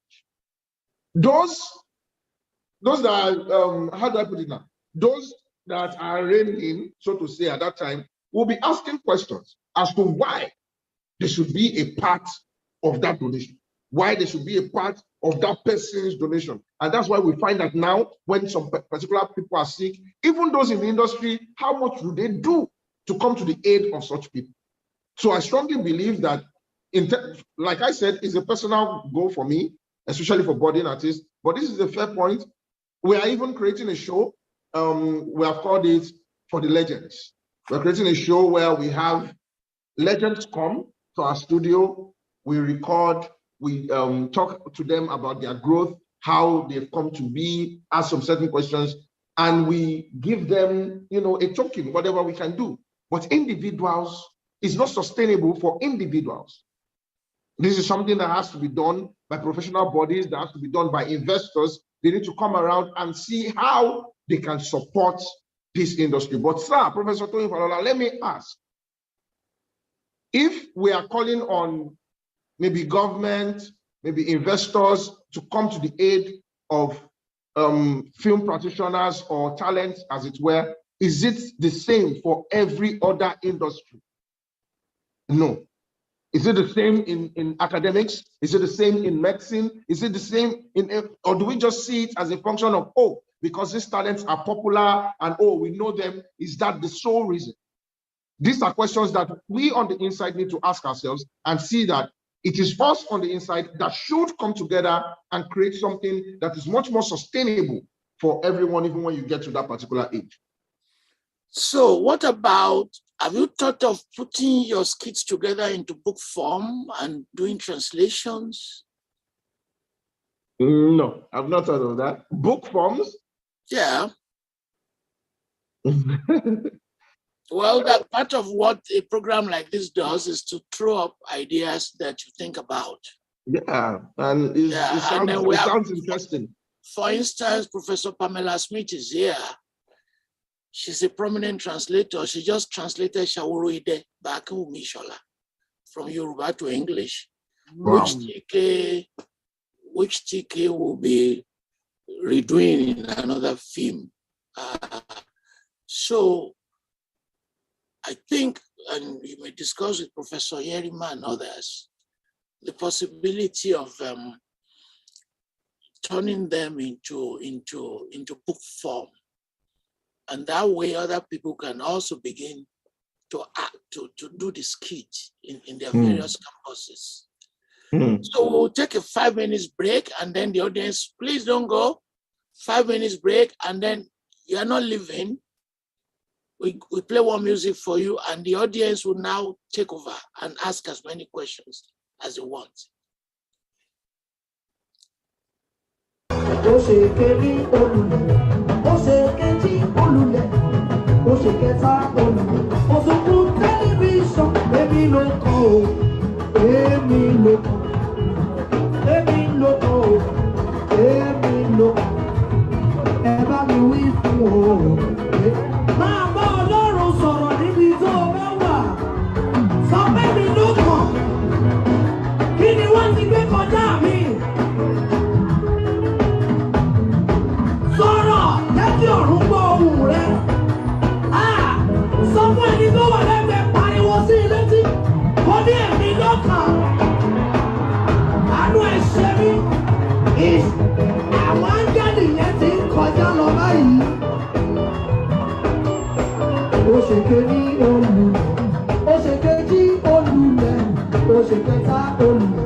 Thank you. We're back. We're back. And you see the power of creativity.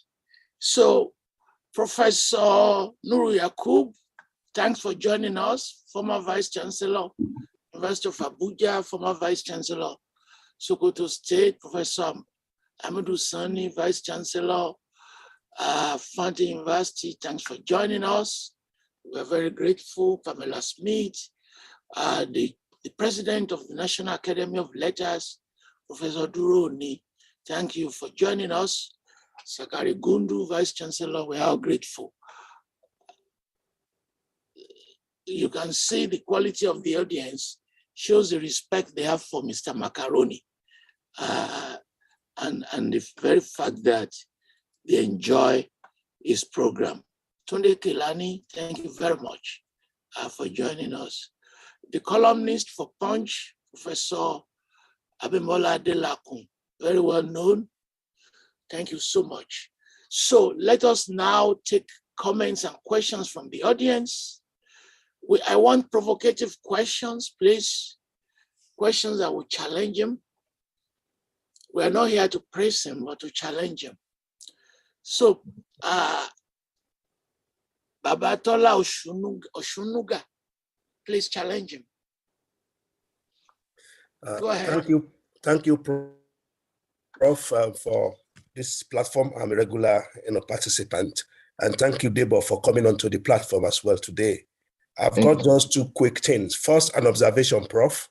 Looking at Debo's engagement and troubles he had in the university that he attended. One thing I will say is that some Nigerian universities administrators, they are very impatient and they lack mechanism for engagement when students have different view. I went to university in Nigeria, different universities up to PhD level, so I know what I'm saying. So maybe that's a take home, a feedback for our administrators. But coming to you, Debo, regarding your connection with Alaroye, that is where my own question to you. What can you do with your platform? Because Alaroye is a popular medium, but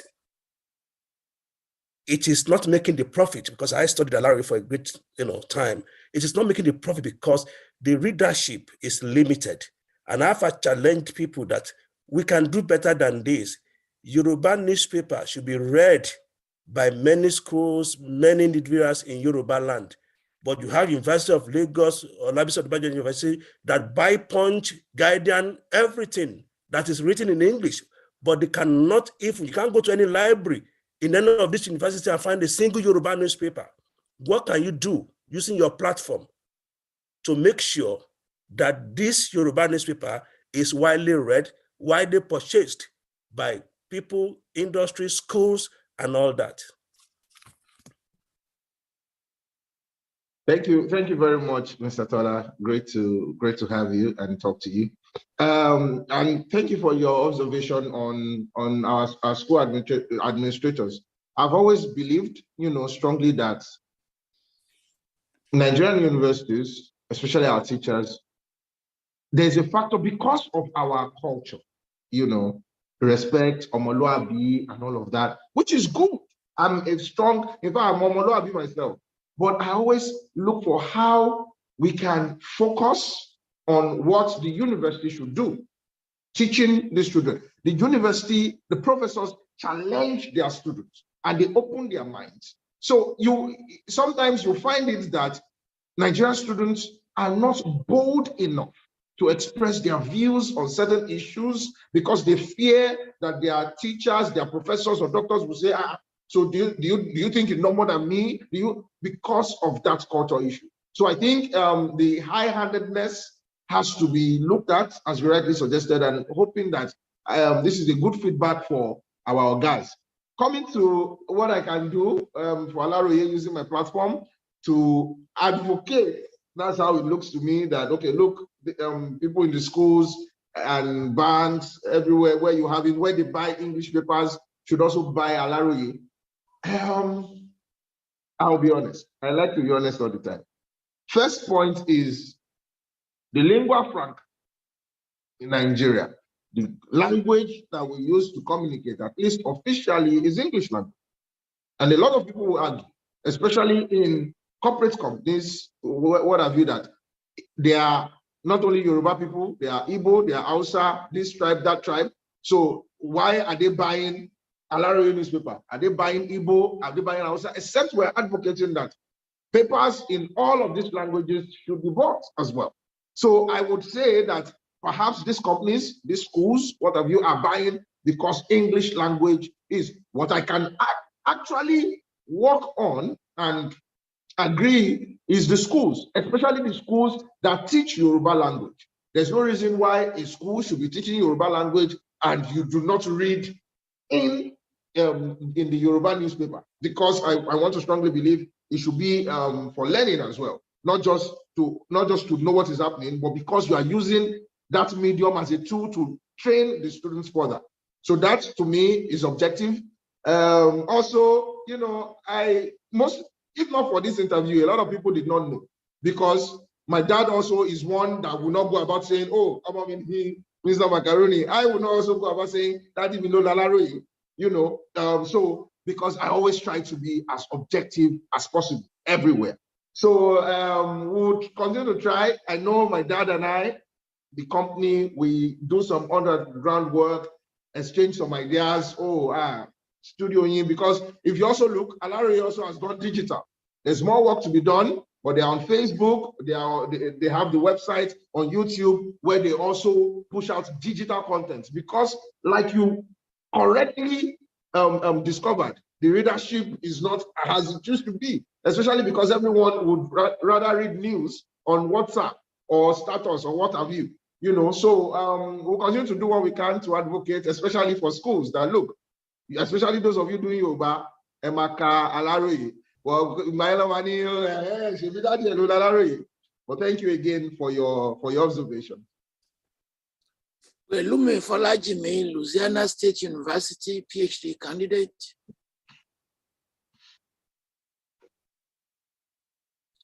Welumi.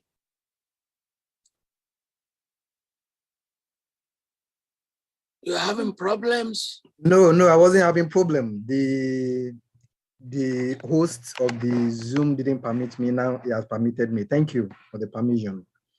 I'm glad Professor Femi Yuba is here.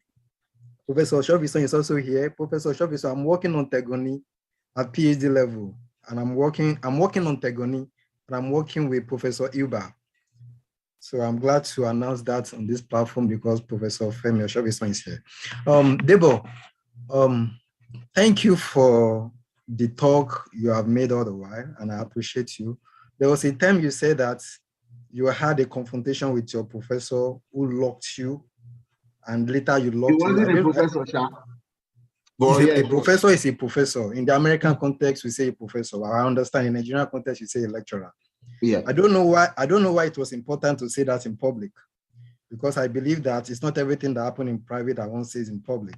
But you have your reason. I just don't know why that was necessary, because there's a kind of impression it will create to the members of the public. And also, you didn't say what you did that was wrong, that was probably wrong and provocative. I made the lecturer to behave in that unfortunate way. No. But let's go on. This is my question. Okay. Professor. No, I will address that, but yeah. Professor Falola asks you if you put your skit into a written form, and you said no. I was not surprised you said no. I was not surprised you said no because I observed that your kits were improvisational. Many of them were probably not scripted or not scripted in details, but improvisational. Now, this is my question for you. Yeah. What flexibility and creative enhancement has improvisation, contributed to your creative skills? Improvisation. How has it helped you to be exceedingly creative? That's my first question. My second and last question. Of course, you were trained by Professor Ahmed Yerima. I worked with him a little in 2019 at Obafemi University Dramatical Department. You were trained by him. Of course, you also acknowledged your encounter with Oshofison, who is known as of course, Femi Ubatu, satirist, using drama to satirize some of the ills in the society. I want to ask you, of course, you were probably taught by Kola Oyewo too. He taught at Redeemer's University.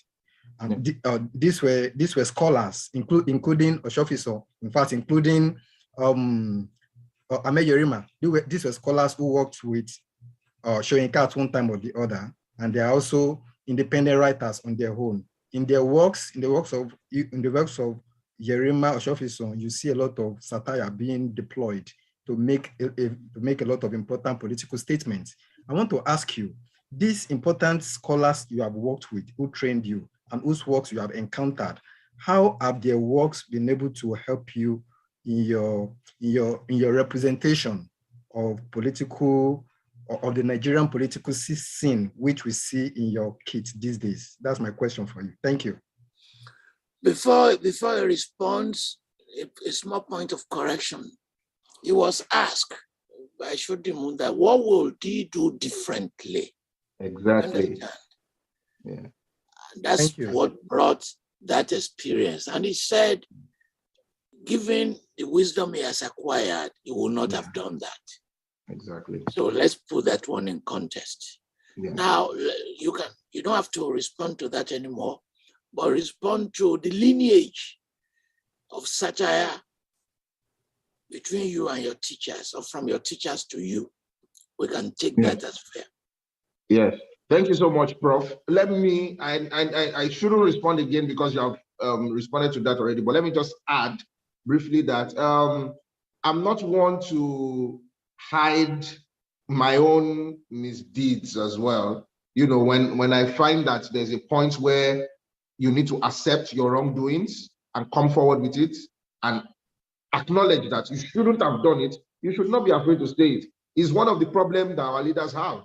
They will never confess. They don't confess to the wrongdoings that they have done. They only go on about the good ones. So was that wrong? Yes. And it's something I want others to learn from, so that tomorrow you don't go about locking your lecturer, or, even if they did that. So we have all made mistakes. The good thing is that we should continue to assiduously work to make sure that these are corrected and we can always do better. In answer to your question, let me take it from the impact. Yes, the impact of Professor Yerima, especially, who was my direct lecturer. Of course, Professor Yerima would go ahead, even in classes, to talk about the impact writers like Professor Oshofison, Professor Soyinka had. I would use one of his words. He has said, Professor Yerima, when he wrote Iyase, he told me casually one day, he said, Debo, I wrote this play for you, because he wrote it when we were in Redeemer's University, and I played Iyase. Now, if I relate that work, Iyase, to the present Wahala, Nigerian Wahala that is going on now, I always remember in Iyase, as right as Iyase was, the son of the king slept with Iyase's wife. He did not only do that, he ridiculed Iyase. He insulted him. Like, who are you? Yeah, I slept with your wife. To hell. Yes. So Iyase was angry. Iyase was the greatest warrior in the land. He has defended the land so many times. He fought for the people. But the son of the king did that and showed no remorse. The king stood by his son. As much as the king loved Iyase, he still stood by his son. At the end of the play, despite everyone understanding that Iyase was wronged, he was offended, it was bad, Iyase died. He died because he refused to succumb to society. Every other person was saying, they cheated you, but calm down, forget it, it has happened, it has happened.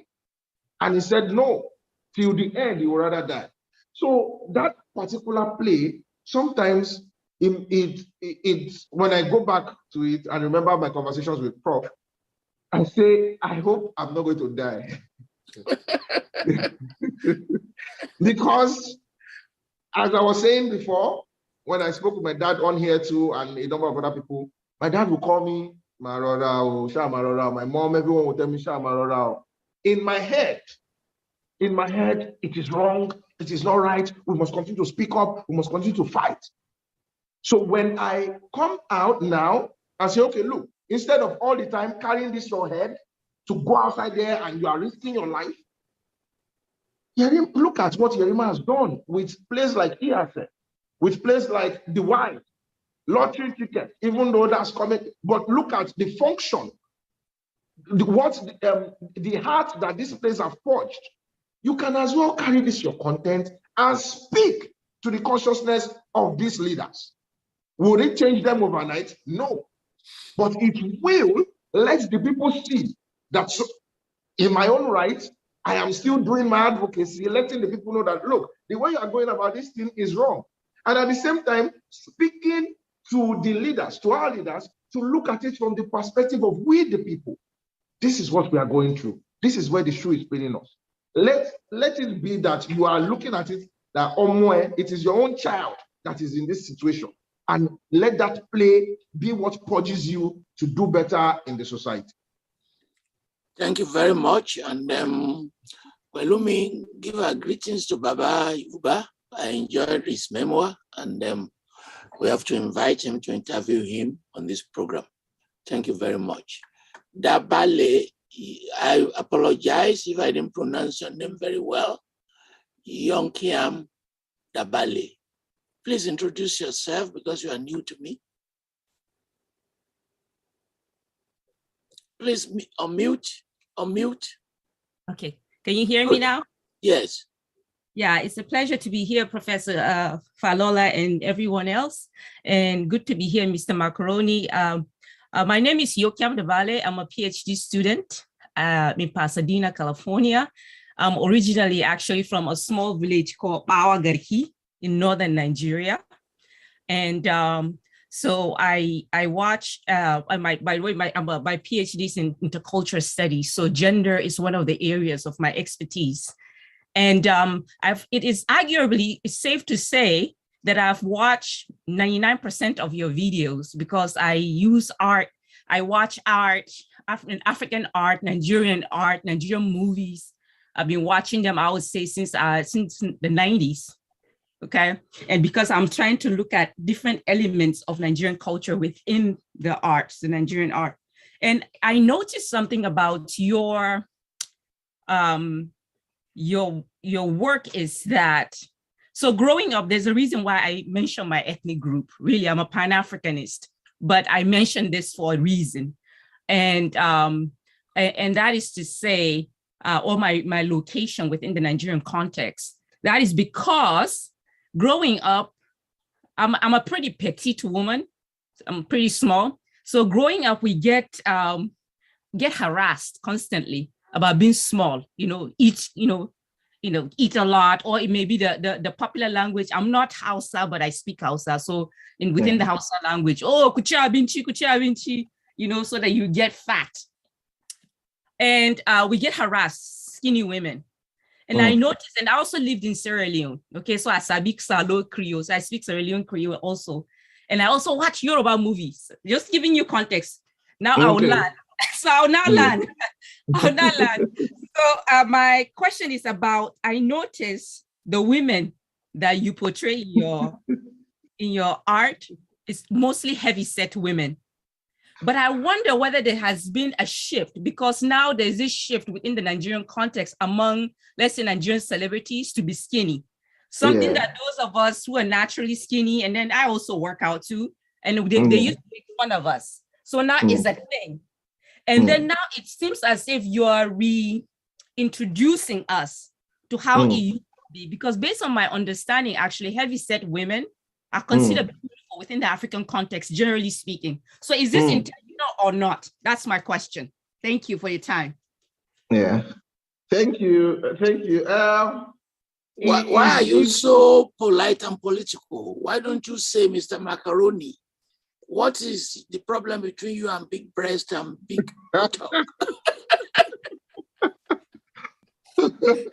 No, she's doing well. She's doing well. Well, is it intentional? No. Now maybe. When I started, I noticed that personally, because Debo, the actor, personally has a thing. Debo, the actor, Professor Toyin, I don't tell lies. So your interview, I'm confessing a lot of things. So let me come back. Debo, as the person, the actor now, has a thing for big something, So, but I'm a virgin, I'm still a virgin. But coming back to the discussion. So when I started, because I already have friends who are like that, it wasn't even a function of, I'm looking for them like that. But because they were always around me. Oh yeah, come, I'm acting this. Come, oh yeah, featuring this, featuring that. So that was, and then it now became a thing for that character. People now knew, the audience now knew that character loved that size, as it were. Because for we, in drama, I would say that the actor and the character must become one for the process of drama to be complete.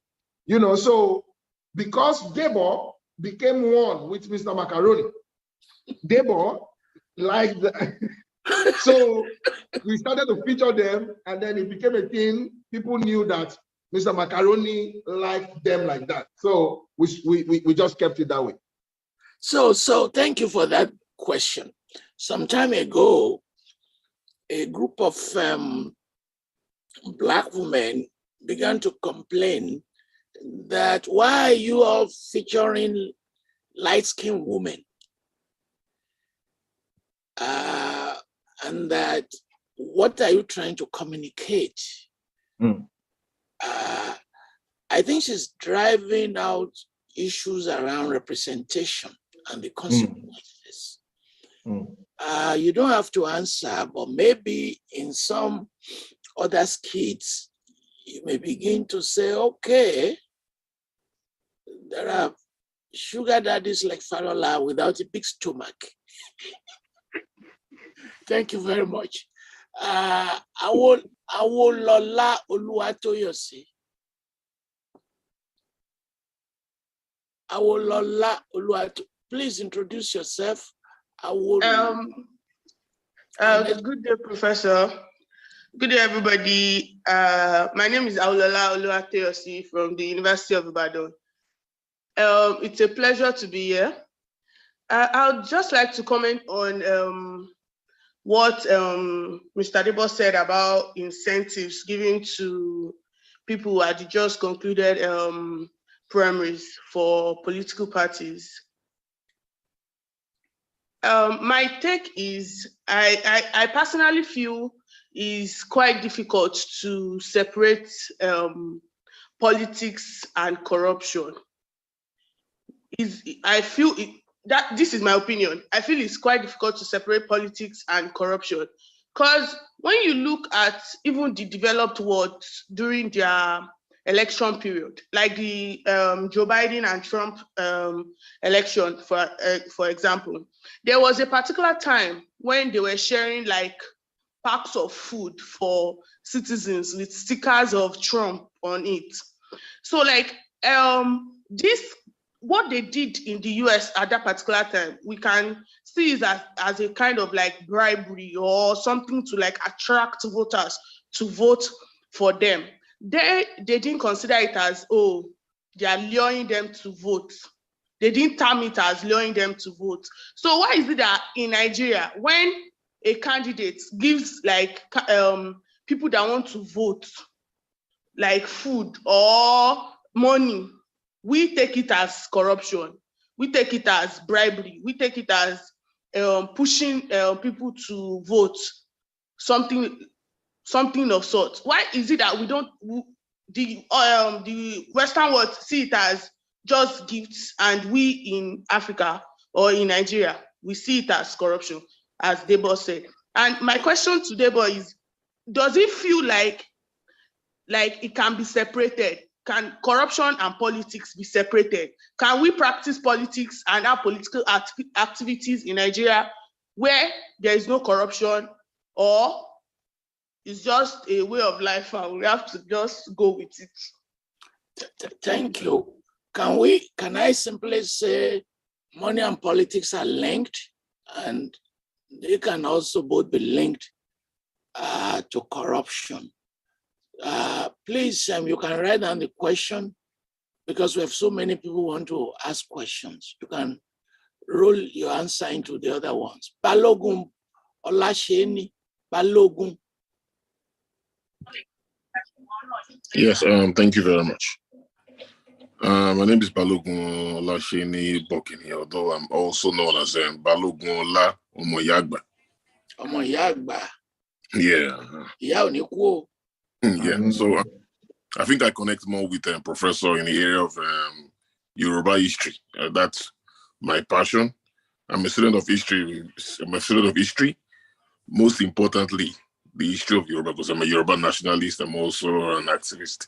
I'm based in Canada. I'm also into films and production here in Canada. And I'm one of the directors of the Black Actors Guild in Canada. So we run a non-profit organization for Black actors and filmmakers in Canada. We've been doing it for quite some time now. And then I'm also happy to be here. So when Professor told me about this, I told him I wouldn't miss it for the world. And I'm here. And I'm happy that we're here together. So basically, my question is this, for Macaroni. I believe your name is Debo, and then you're also Yoruba president. Have you thought of ways on how you could, let's say, promote our culture, our tradition? I'm talking about Yoruba tradition, Yoruba culture, through your art. Has it crossed your mind? And if it has, what steps have you taken towards that, towards achieving it? Okay. And then, secondly, this might be like an introduction, this would be like an invitation. So I also run a platform for Yoruba youth, and then they probably would want to, if possible, get to listen to you again, and then get to know your story, how you started and how you got here. Thank you very much. Thank you. I will link the two of you, and if you want him to visit Canada, I will link you with him so that he can also be there physically. Thank you very much. We are very grateful. Erinle Taufik Opeolu. Erinle. I apologize if I don't pronounce your name very well. Taufik, yes? Yeah, good evening, sir. My name is Taufik from Ogun State. Can you hear me? We can hear you. Yeah. I want to appreciate Mr. Macaroni for everything he has said so far. He has answered so many of the questions and the rest. I just want to ask him.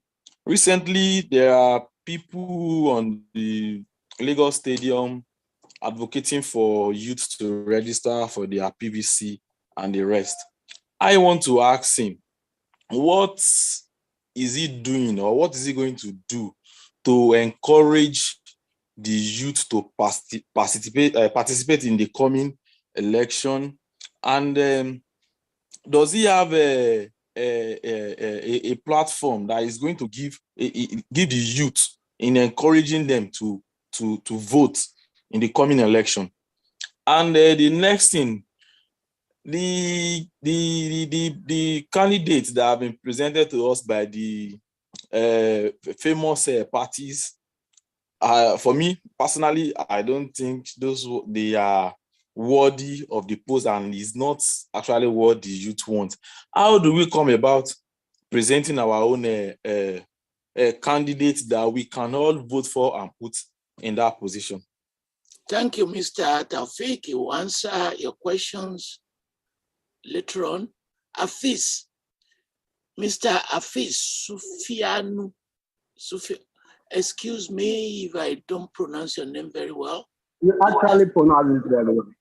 Thank you, sir. Thank you, Prof. Thank you for bringing me to this platform. And Mr. Macaroni, thank you for your presentation. My question will be very straightforward on the institutionalization of your, let me say, your artists, that we are being artists. How are you going to institutionalize it to be able to continue? And to be able to continue, that's one. Then secondly, how are you going to be able to do some kind of a package that will reduce the tax, or the kind of a way of trying to subsidize or reduce the cost of attending the institution?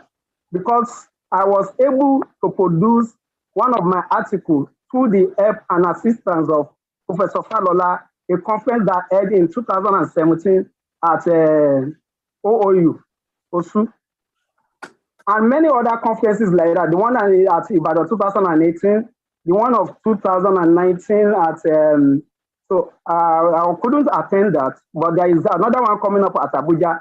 He was able to reduce the cost for the students, especially for PhD students, for graduate students, because I'm actually presently running a PhD program at University of Lagos at the Department of Philosophy. And most of my article and my trend that was trying to follow is Toyin Falola, that's actually bring out what is actually in me, because he offered a lot of things that I was able to buy some of his books, like Mouth is Sweeter Than Salt, many other like that, where he has to happen to be the Emery that becomes to be a professor, the Beku that he drank is urine, many other things like that. What I'm trying to chip in is that how are you going to assist the upcoming artists to be able, for the sake of the fact that you said in your program that if you happen to be a president, you are going to concentrate on education. So in the line of the education, if you are not able to become the president, while you are trying to institutionalize your thoughts, how are you going to assist people, to encourage people to be more engaged in your institution? Then lastly, you said in your presentation that we need to restrict morality, that morality is not the function of, it shouldn't be within the line screen of the education. If it's not in the line screen of education, where is it supposed to be? And the last one is that you talk about Alaroye, this or that. But if we are going to be distributing a thought or communicate in Yoruba, we need to ask ourselves, in the secondary school, are they still doing Yoruba language? In the primary school, are they still teaching Yoruba language? What are you going to do to foster and promote the Yoruba culture and Yoruba language? Thank you. Thank you very much, Mr. Afe Sufianu, and I appreciate your mentioning me. The advice I give to people is that just take 1 or 2 courses. Don't do too many. I'm only interested in education.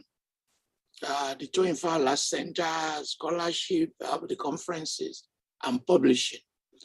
If Mr. Macaroni were to advise me, I would just say, don't do too many things. Don't say today I'm giving church money, tomorrow mosque, another day theater, another day museum. I think just focus on your own passion. And if you focus on your own passion, whatever contributions you make will create more impact. Fumilayo, no, sorry, before Fumilayo, Dr. Samson, Dean of Student Affairs at the Boyega University. Dr. Samson. Thank you, sir. Thank you, Prof, sir.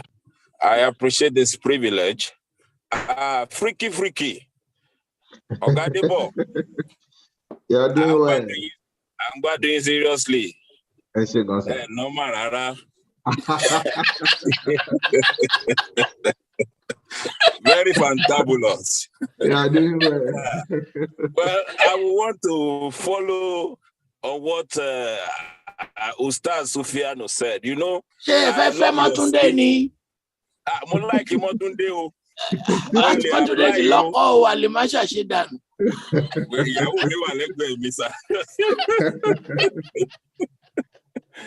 Well, you know, most of your content about Motunde, your home, taught morals. You know, and that is a view from which I will see some of our private university talking about morals, and that is the concern of Ustaz Sufiano. You know, we have a moral orientation with different faith private universities.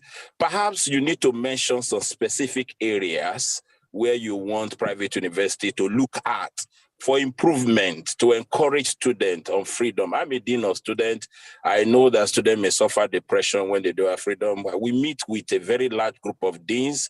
We have what we call ADOSATIN, which is Association of Dean of Students in Nigeria.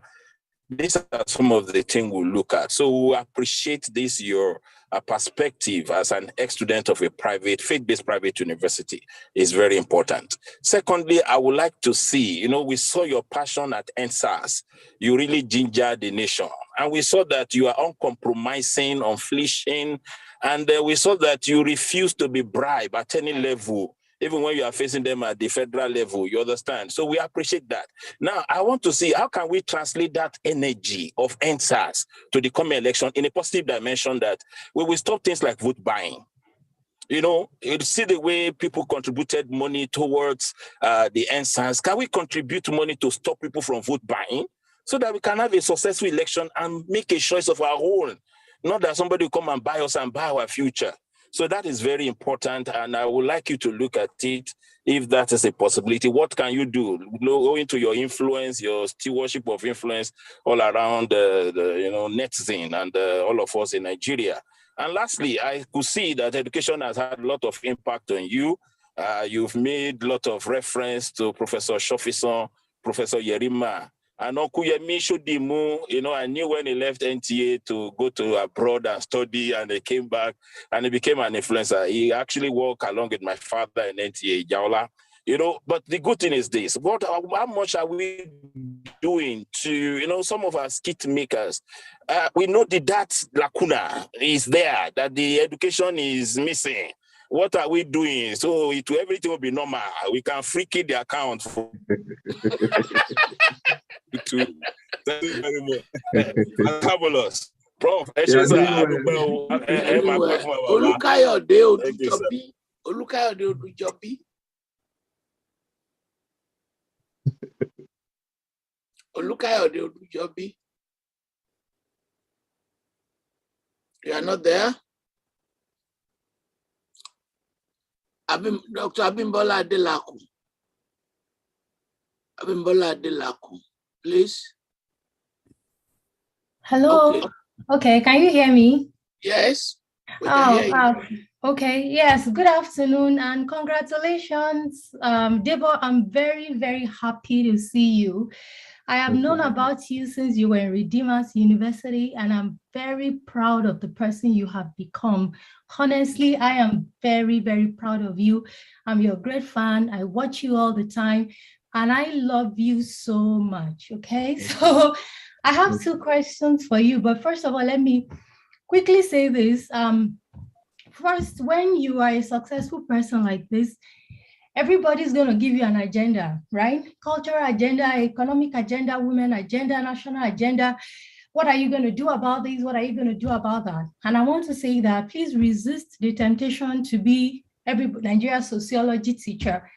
At the end of the day, it's not what will distinguish you is not your ability to be able to, speak on domestic violence, speak on this, speak on being back our girls, Chibok girls, all those things, but to be able to improve on the ideology that our teachers like Professor Osofishan taught us, right? It's not to focus on the symptoms of Nigerian problem, but ideological thinking. That's what will distinguish you, not to talk about problems. I mean, it's good to talk about them, but to always to think, push ideas, push people's consciousness. That's what is important, Thank you very much. I just want to put that one out there.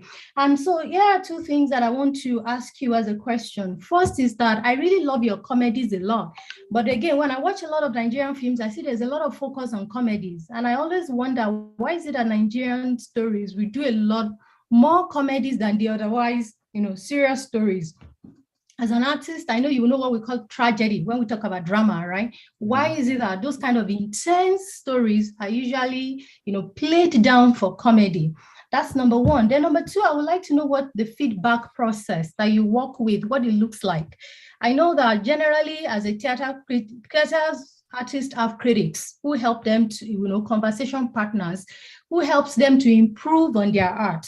But as somebody that works with the digital medium, that works, comedy skit, I haven't really seen people like critics, rising up to work with the kind of work that you're doing, right? I haven't seen critics that have actually been, doing works around comedy skit and this is a different terrain. So I want to know the kind of feedback process, that reworks your mind through which you take criticisms and critiques, to resharpen your work.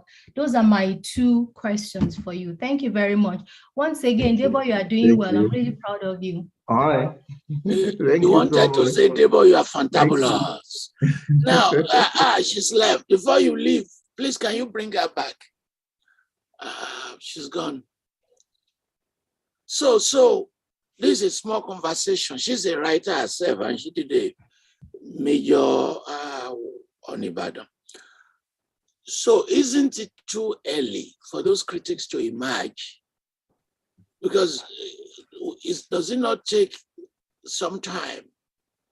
I have my own critics, but it just did not happen in the first 10 years of my writing. Professor Yerima said students are writing about him. When I put this together, the way I was asking people is to structure their questions the way you've structured them.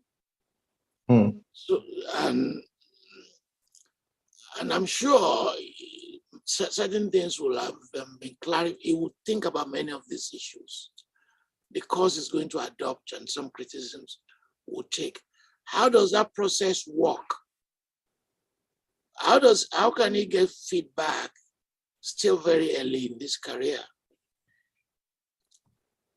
Can I go ahead?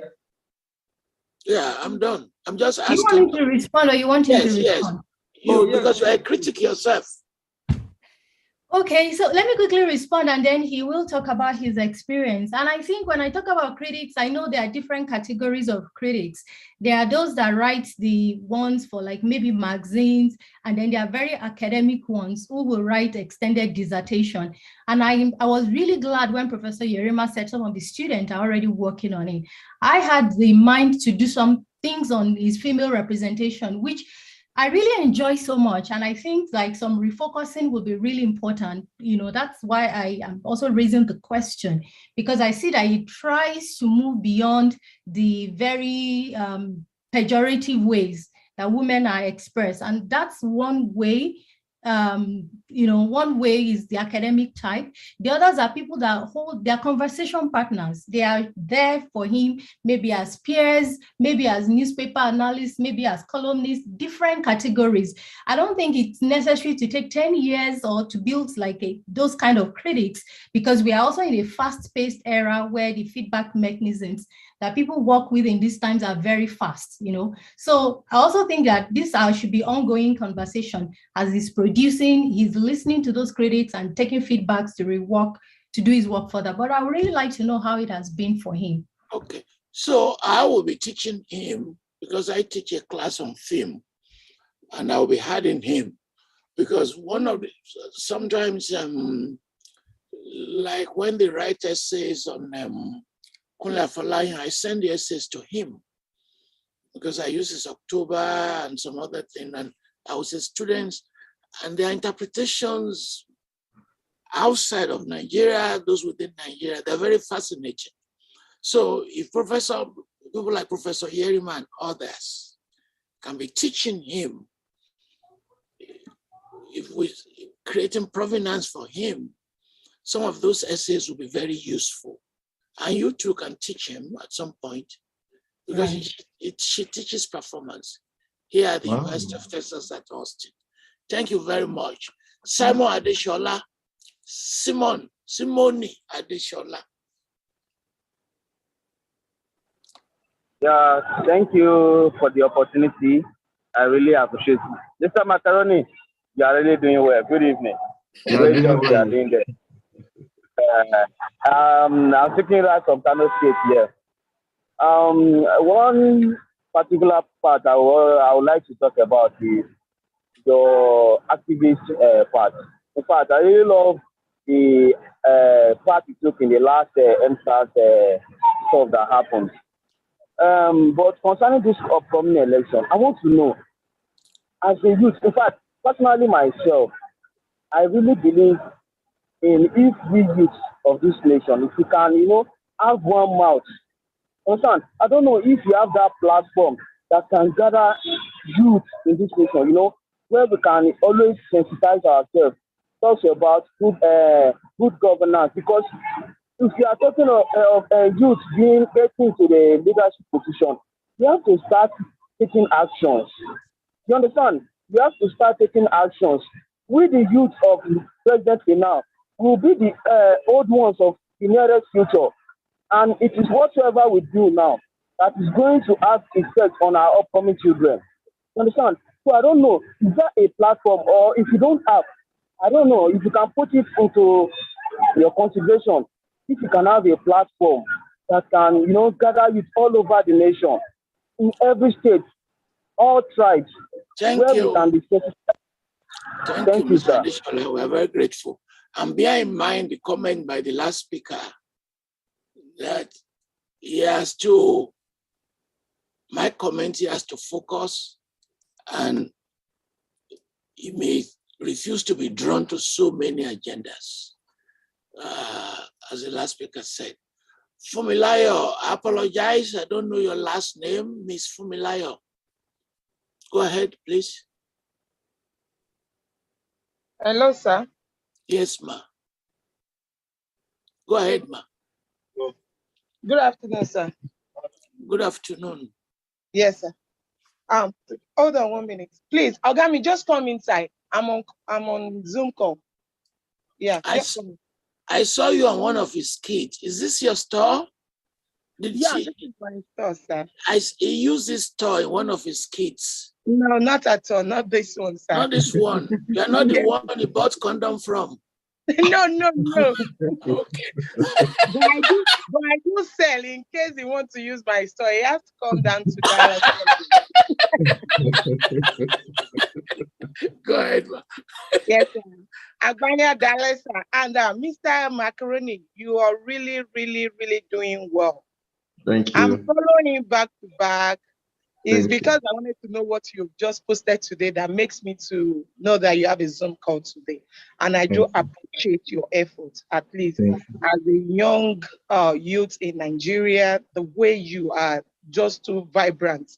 That's what I love. And I'm praying to God Almighty God. No one in this earth will you will cut your life short.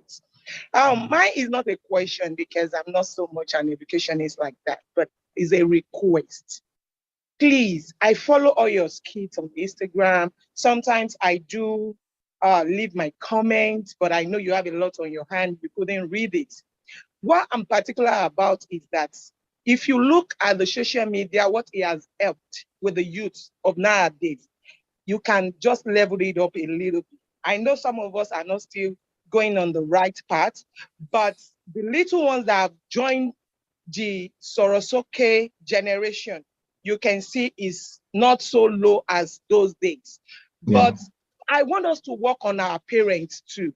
Our parents, like the artisans, the ones that cannot understand broken English and normal skill that you do, please.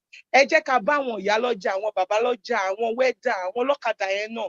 If there's a skit you can do for us, that we can just be sharing under our platform, that will make them to understand that they shouldn't buy us anymore.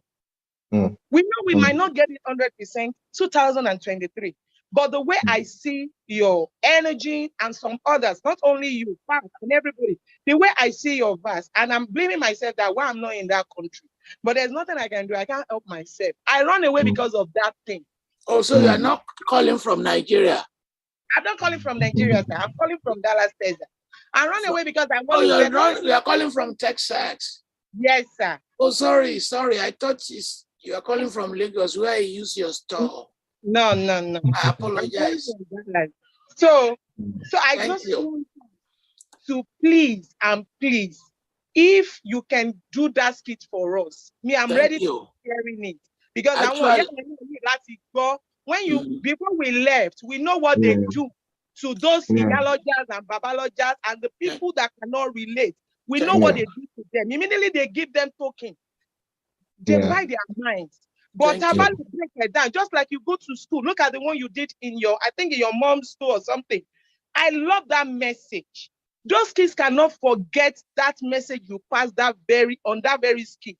They can never forget. So please, let us, if I can talk to my mother will talk to his friend, my friend will talk to their friend, will talk to each other. Look at what they say. Oh, this is what they have been doing for us. So we should just, please, I know you have a lot. You have a lot. Just try and do that for us. Thank you. And if this is one of the 3 ideas we've taken from this program is worth spending the time. It's a language issue now. Maybe he has to consider maybe Pidgin English or Yoruba and Igbo sometimes, or he does it and there'll be subtitles that they can watch. Thank you. Raphael Njoku from Dakota. Professor Njoku from Southern Dakota. Excuse me if I got it wrong. Thank you, Prof. Thank you very much for the opportunity. Mr. Macaroni, let me join others in saying that you're doing very well. I have 2 quick questions. But first of all, you remind me of one of the Yoruba actors in the 70s and 80s, Mr. Ojo Ladipo Theatre. He was my best actor all over the world. He was incredible. Wow. Yeah, if you remember him. And so I'm just saying that you are incredible. I enjoy your skits. I have 2 quick questions. One, I hope you have been able to reap the rewards of your talent. I mean, in terms of making money, I don't know how that goes, but you should be a millionaire now. And secondly, you talked about pressures in your work. So my notion was that you are completely autonomous. You have autonomy to do whatever you do. So where are the pressures coming from? Is it coming from politicians or those who sponsor your skits and other businesses, or what? Thank you. Chido Numa, We Are Biafrans. As the author of We Are Biafrans, a prominent Nigerian. Well, how are you? Fine, thank you, sir.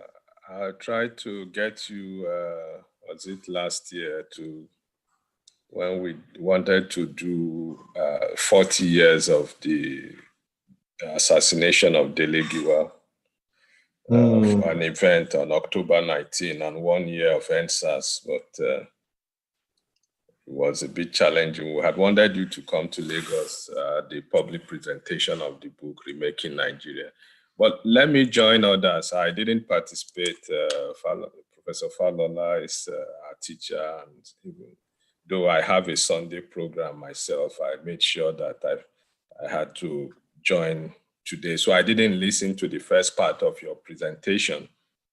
But my question is, first of all, let me join everybody in saying you're doing well. I'm a big fan. I'm calling in from Canada. I wake up and sleep. After much research and reading, your videos are what I go to watch to relax and just laugh at myself and laugh at our country and so on. The point I want to make, and which Dr. Adelakun had talked about, and Prof and the speaker after Dr. Adelakun spoke about, was the expansion of the scope of your work. We live in a multicultural, multi-religious society. Beyond your immediate target, I don't know who your immediate target is in terms of the outreach or the audience. Is that something that is clear to you? And if it's clear, my sense is that perhaps we should also look beyond our immediate environment. And how does it occur to you, or has it occurred to you to expand, to reach out to other sections of Nigeria in terms of your audience, if it's something you've thought about? Thank you, Chido. Professor Ebon Clark just joined us. Welcome, Professor Clark. Olukayode Odujobi again. Your internet is giving you trouble. Finally, Olukayode Odujobi, you still want to talk? Okay, go ahead now. Go ahead, sir. All right, sir. Good evening, sir. Good evening. Good evening, sir. Can you hear me? Yes. Loud and clear. Okay, Kayode Odujobi is my name. I teach in a school in Cotonou, Republic of Benin. And honestly, I must say that Mr. Macaroni, if not for the email message given to me by Professor Falola on what you have been doing, honestly, I will say that I've never heard about you. Wow. And probably that's a shame on me, perhaps. However, I want to say that from all that I have seen and heard about you, I'm going to make probably a research, not just to see what you have been doing, but to really watch your videos and every other thing. Like the last speaker said, that he relaxed with your clips and your production. And probably I might key into that. Well, my question is this. Mr. Yemi asks you that what are the 4 things you are going to tackle should you become the president of this country, of Nigeria. Now, you made mention of education, and I was very, very impressed about that. But I really want to know, what aspects of education will you be looking at? Because our education is in shambles. For example, the level at which I operate, the secondary school and primary school, is in total mess. So I am looking at, your focus of reparation within that sector. Thank you very much. Thank you. And I hope, supposing you become one, you will not send your children abroad. Your children, I'm looking at it that your children at least would have the taste of what we are receiving in Nigeria, rather than sending them abroad. Thank you very much. Thank you. And let me thank the media who are covering this, and they'll be reporting on this program in the next 2-3 days. Punch, The Guardian, Tribune, the editor of Tribune joined us. We're very grateful for media participation. The last person who was supposed to talk, I think, has changed his mind. Professor Ebon Clark, do you want to make a statement because you joined late? Professor Ebon Clark, Professor Pamela Smith, you want to say something for a second? Yes. Hello, Prof. I think I've been permitted to speak. Oh, I didn't see you. Sorry about that. Because your system is not working well. Go ahead. Thank you. My name is Toby Alonge. I'm a retired teacher. And very quickly, Oremi Onshidadagon, you are aware of what I've said. Yeah, I really have a challenge, which I just want to put forward. The youth has been advocating for a change in the system. And we see the struggle at the NSAS level, how we all committed our energy and how that we are able to achieve. But beyond that level, people keep saying, let's vote and let's vote and let's vote, let the youth go and vote. But I keep asking, this is not beyond voting. It's about transcending from that level of political participation that we have at the moment to what is called the three-level analysis of Mibrit, transcending gladiators and spectators. I believe the youth are too spectatorial at the current political system. And I want to challenge you and others like you who have platforms, who have followers. Why can't we consult our great professors for a manifesto, for an agenda, and transform ourselves into a formidable party where we can have youth engaging in electoral processes, participating, having tickets at local government level, House of Assembly, House of Rep. We don't want to go to Senate, we don't want to go to presidency at the go. But let us start at the local level. Let's take over the state. Let's take over the local government. Then we cannot aspire to become the country that we want to be. So I'm challenging you and others who have platforms like Children's Catering, all that you are doing. I'm a teacher. I don't have much of that platform, but I'm saying that let us use that platform that you have gotten, that others have gotten, to have a formidable party that we can stand in for election at the local level and then transgress from that to the national level. Thank you so very much. Thank you, Toby. Let me just come in. I set up a team to look at the formation of a third alternative party. You will need, as of today, 200 billion naira. The entire space has been monetized. On the day of the presidential election, the minimum you need to manage 175 polling booths is 10.2 billion naira. Because those representing you in those polling booths, they have to be paid. People have to eat. The police have to be paid. You have to hire thugs that look like me. Look like Mr. Macaroni. So the entire thing is so monetized. Just telling you for one day, 10.2 billion naira. Otherwise, they won't count your votes. Your votes will be given to other people. Okay, let me now begin to close. Do you, Professor Pamela Smith, you want to talk about translation? Professor Edmond Clark, because you are the elders, I can't just ignore you. But if you don't want to talk, okay, go ahead, ma. Go ahead.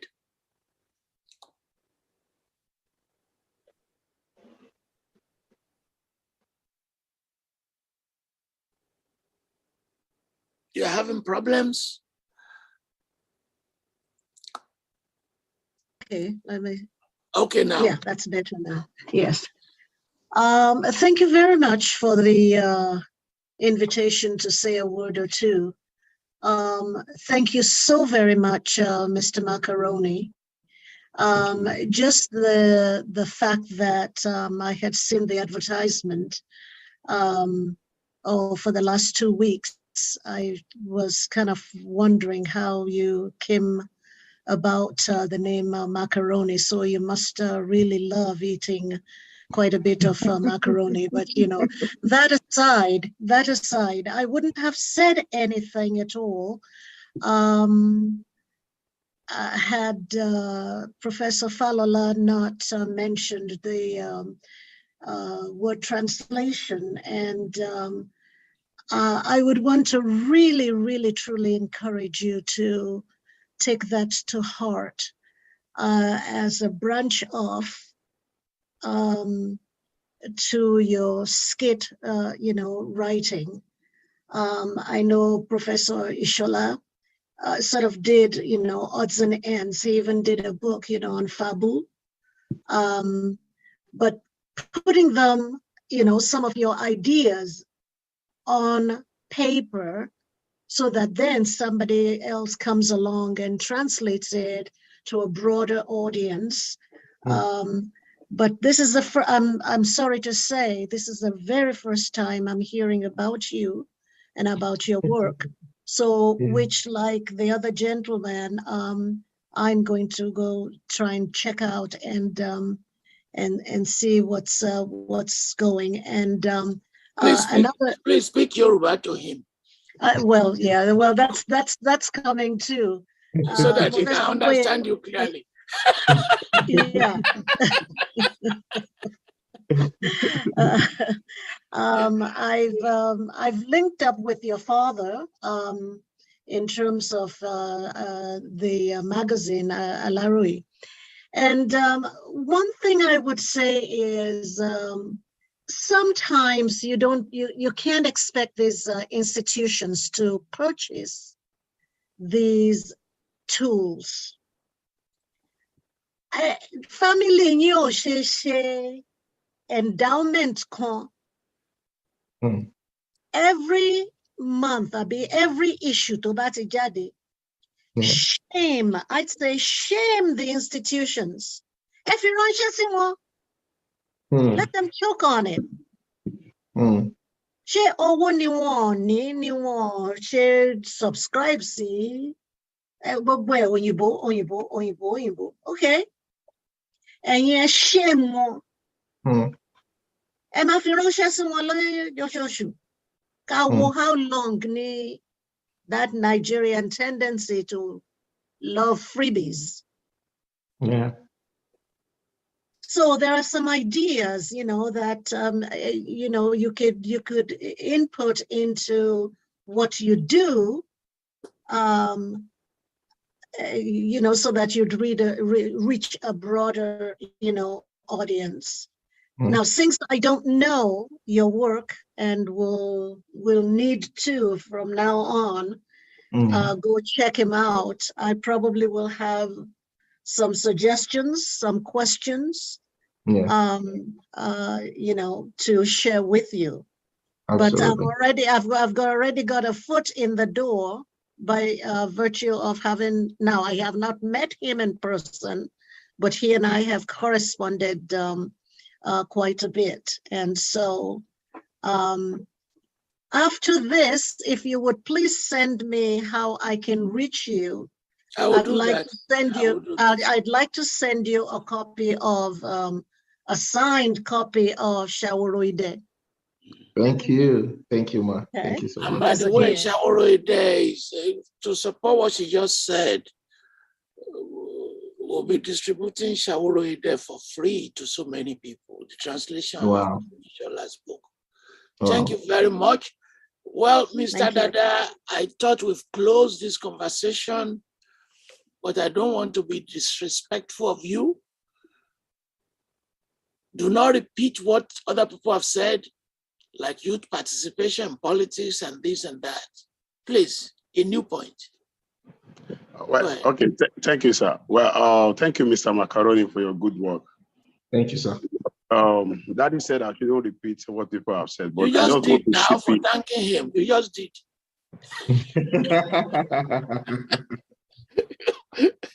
It's part of us. You have to appreciate good people, sir. Well, I live here in Italy. Today we went for a referendum on justice. The youth, even also in the European, they don't really participate in election. I have to be frank. And I've seen something good about our Nigerian youth, especially during the HENSAS. There is never anywhere there is a protest and people will sit down and sweep the area, arrange everything. They rather destroy the hero, and police never killed anybody. Now, you guys have done a great job. I just want you to ship an idea. I have many ideas, but just one because of time, about Nigerian's university. If we should look at each state in Nigeria, we have at least in all universities and polytechnics, at least 20,000 students, if I'm not mistaken. These 20,000 students, going by your own skills, to just give them some information that you guys get your PVC. This is doable. We can get up to 40 millions that are between 18 and 35 if they can vote for a particular party. When Daddy was talking of money, when people are ready, money will be out of it. Correct. Because they will go for it.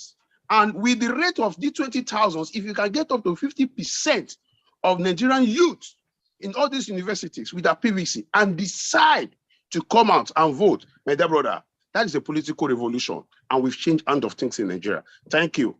Thank you. And we appreciate your coming from Italy to join us. Professor Ebon Clark, let me give you, yes, ma. How are you, ma? Please, can you unmute, ma? We cannot hear you, ma. Can you unmute her? I think you should remove the headpiece. Yes, now we can. Yes. Can you hear me now? Yes, ma. Yes, ma. Okay. I'm just saying that I love your program and I usually do watch it, but through YouTube. It's one of the rare times that I come on Zoom. I keep very much, privately through YouTube. And if I miss it, I'm going to make up later on and just watch everything myself. Wow. I don't know whether we don't know each other, Mr. Macaroni, we don't know each other. I don't think you know me, I don't know you. I know you, ma. You know me? Oh, that's fantastic. She wrote on Ogunde. Yes. And of course, our teachers would always talk about her being the first female professor. So for me, it's a great honor as a thespian to be able to talk to you. Well, it's wonderful also to be able to talk with you, but I'm always glad when I hear that you younger generation in theater are influenced by your senior. It really gladdens my heart because it means that whatever we do is being passed down. Yes. And that is so important because the professional theater, indigenous theater no longer exists at all. Yoruba theater does not exist anymore. It has gone out after 350 years. That's what most people don't know, that there was continuous Yoruba theater history for 350 years. Professor Adedayo did the classical theater and I did the contemporary. I'm not the only one at all. Only his own was not published, that's all. So it always gladdens my heart when I hear that. So people like Professor Oshofison Yerima, who did a fantastic job with the National Theatre Troupe and now has gone into academia. I'm so glad to hear that too. Are influencing you. So please, you too will influence others, all right? Yes, and I can hear that today. And when I listen my age, I just say we can all die in peace, knowing that whatever we've done before will not be wasted. Hearty congratulations to you. Thank you, ma. Thank you, ma. Prof. Falola, do continue with this program. I think there was a time you suspended it and I had a withdrawal, symptom, So thank you for coming back with it, all right? And if you don't see my name, just know I'm watching through YouTube. Thank you. And Mbeki will be on the program on Sunday. All right. The former president. Now, can I give the opportunity to Professor Yerima? Have we missed any question? Is there anything we miss? Is Adabada still there? At one point, she wanted to ask another question as we begin to move to the end of the program.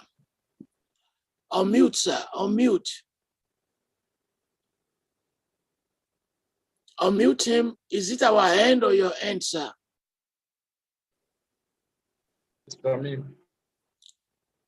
It says from your end. Macaroni, go help your teacher now. Professor Emma, I think my teacher is in there right now. Okay. We may have to move on. Prof. You know, you can't see where to unmute. Okay.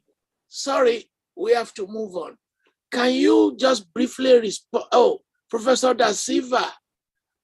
Professor Da Silva, you want to say something very quickly? Akinloye, why are you all just coming now? We've been calling you forever. Professor Da Silva. Mute. You know, we can hear you. Okay, thank you very much.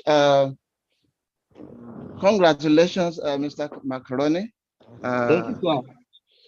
I'm very glad with all your responses.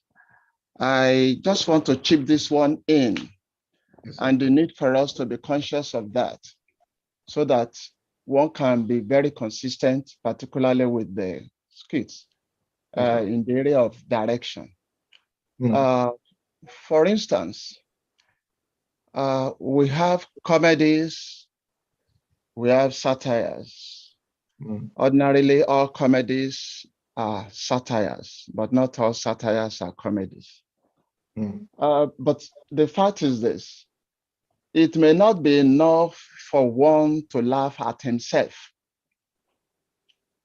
But like you rightly mentioned, there must be something to take away from such production or scripts. Now, there are times when we need to be conscious of the ideology that drives us. We have a situation where people watch and they're enjoying themselves, and that is all. Of course, you introduce them to the ridiculous, but beyond that, at times, we need to assist our viewers to help them think, to actually give them the answer to the problems. And that is why an ideology that belongs to the socialist realists will not only present the society as it is, but as it ought to be. And the moment we're able to do that, we help a society that is ordinarily maybe complacent or may not even have an idea of how to get out of the wood. So we must be a step ahead of the society. And I see that some of your skits actually show that. But I will want to encourage consistency and to have this kind of syllogism, not just looking at the problem, but working out the problem and at the same time finding solution to the problem, even within that short space. That's my own contribution. And I want to thank you. Thank you, sir, Professor Da Silva. You're welcome. Professor Yerima, is your system working? It's not working. Okay, it's not working. Okay, Mr. Macaroni, you are making your last statements now. You don't have to respond to all the questions. Oh, sorry, sir, it's working. Okay, go ahead, sir. Did we miss anything? Can you hear me, sir? Yes, sir. Did we miss anything? No, I don't think you did, but I was so excited when I saw Professor Clark, our mother in the field. I'm so grateful for her life. I'm very grateful. But today, sir, I on behalf of the Adedayo family, also want to thank you for giving our son such a platform, and also Redeemers University. We are so proud and happy. I have learned more. My students are busy taking notes, and I think they even think I didn't teach them anything. So they are in trouble because they kept looking at me like you left that one out. And I'm very happy. I think Debo now knows that he's into serious business, and a lot is expected of him. And it's not just the glitz of the camera, but also the responsibility. Society is now holding you responsible. I think that's the aspect we didn't get to because you were still, you had not grown into it yet. Now you have grown up and you've seen the challenges that are coming and the new responsibilities. And so I think and pray that God gives you the strength, the knowledge to be able to carry this out.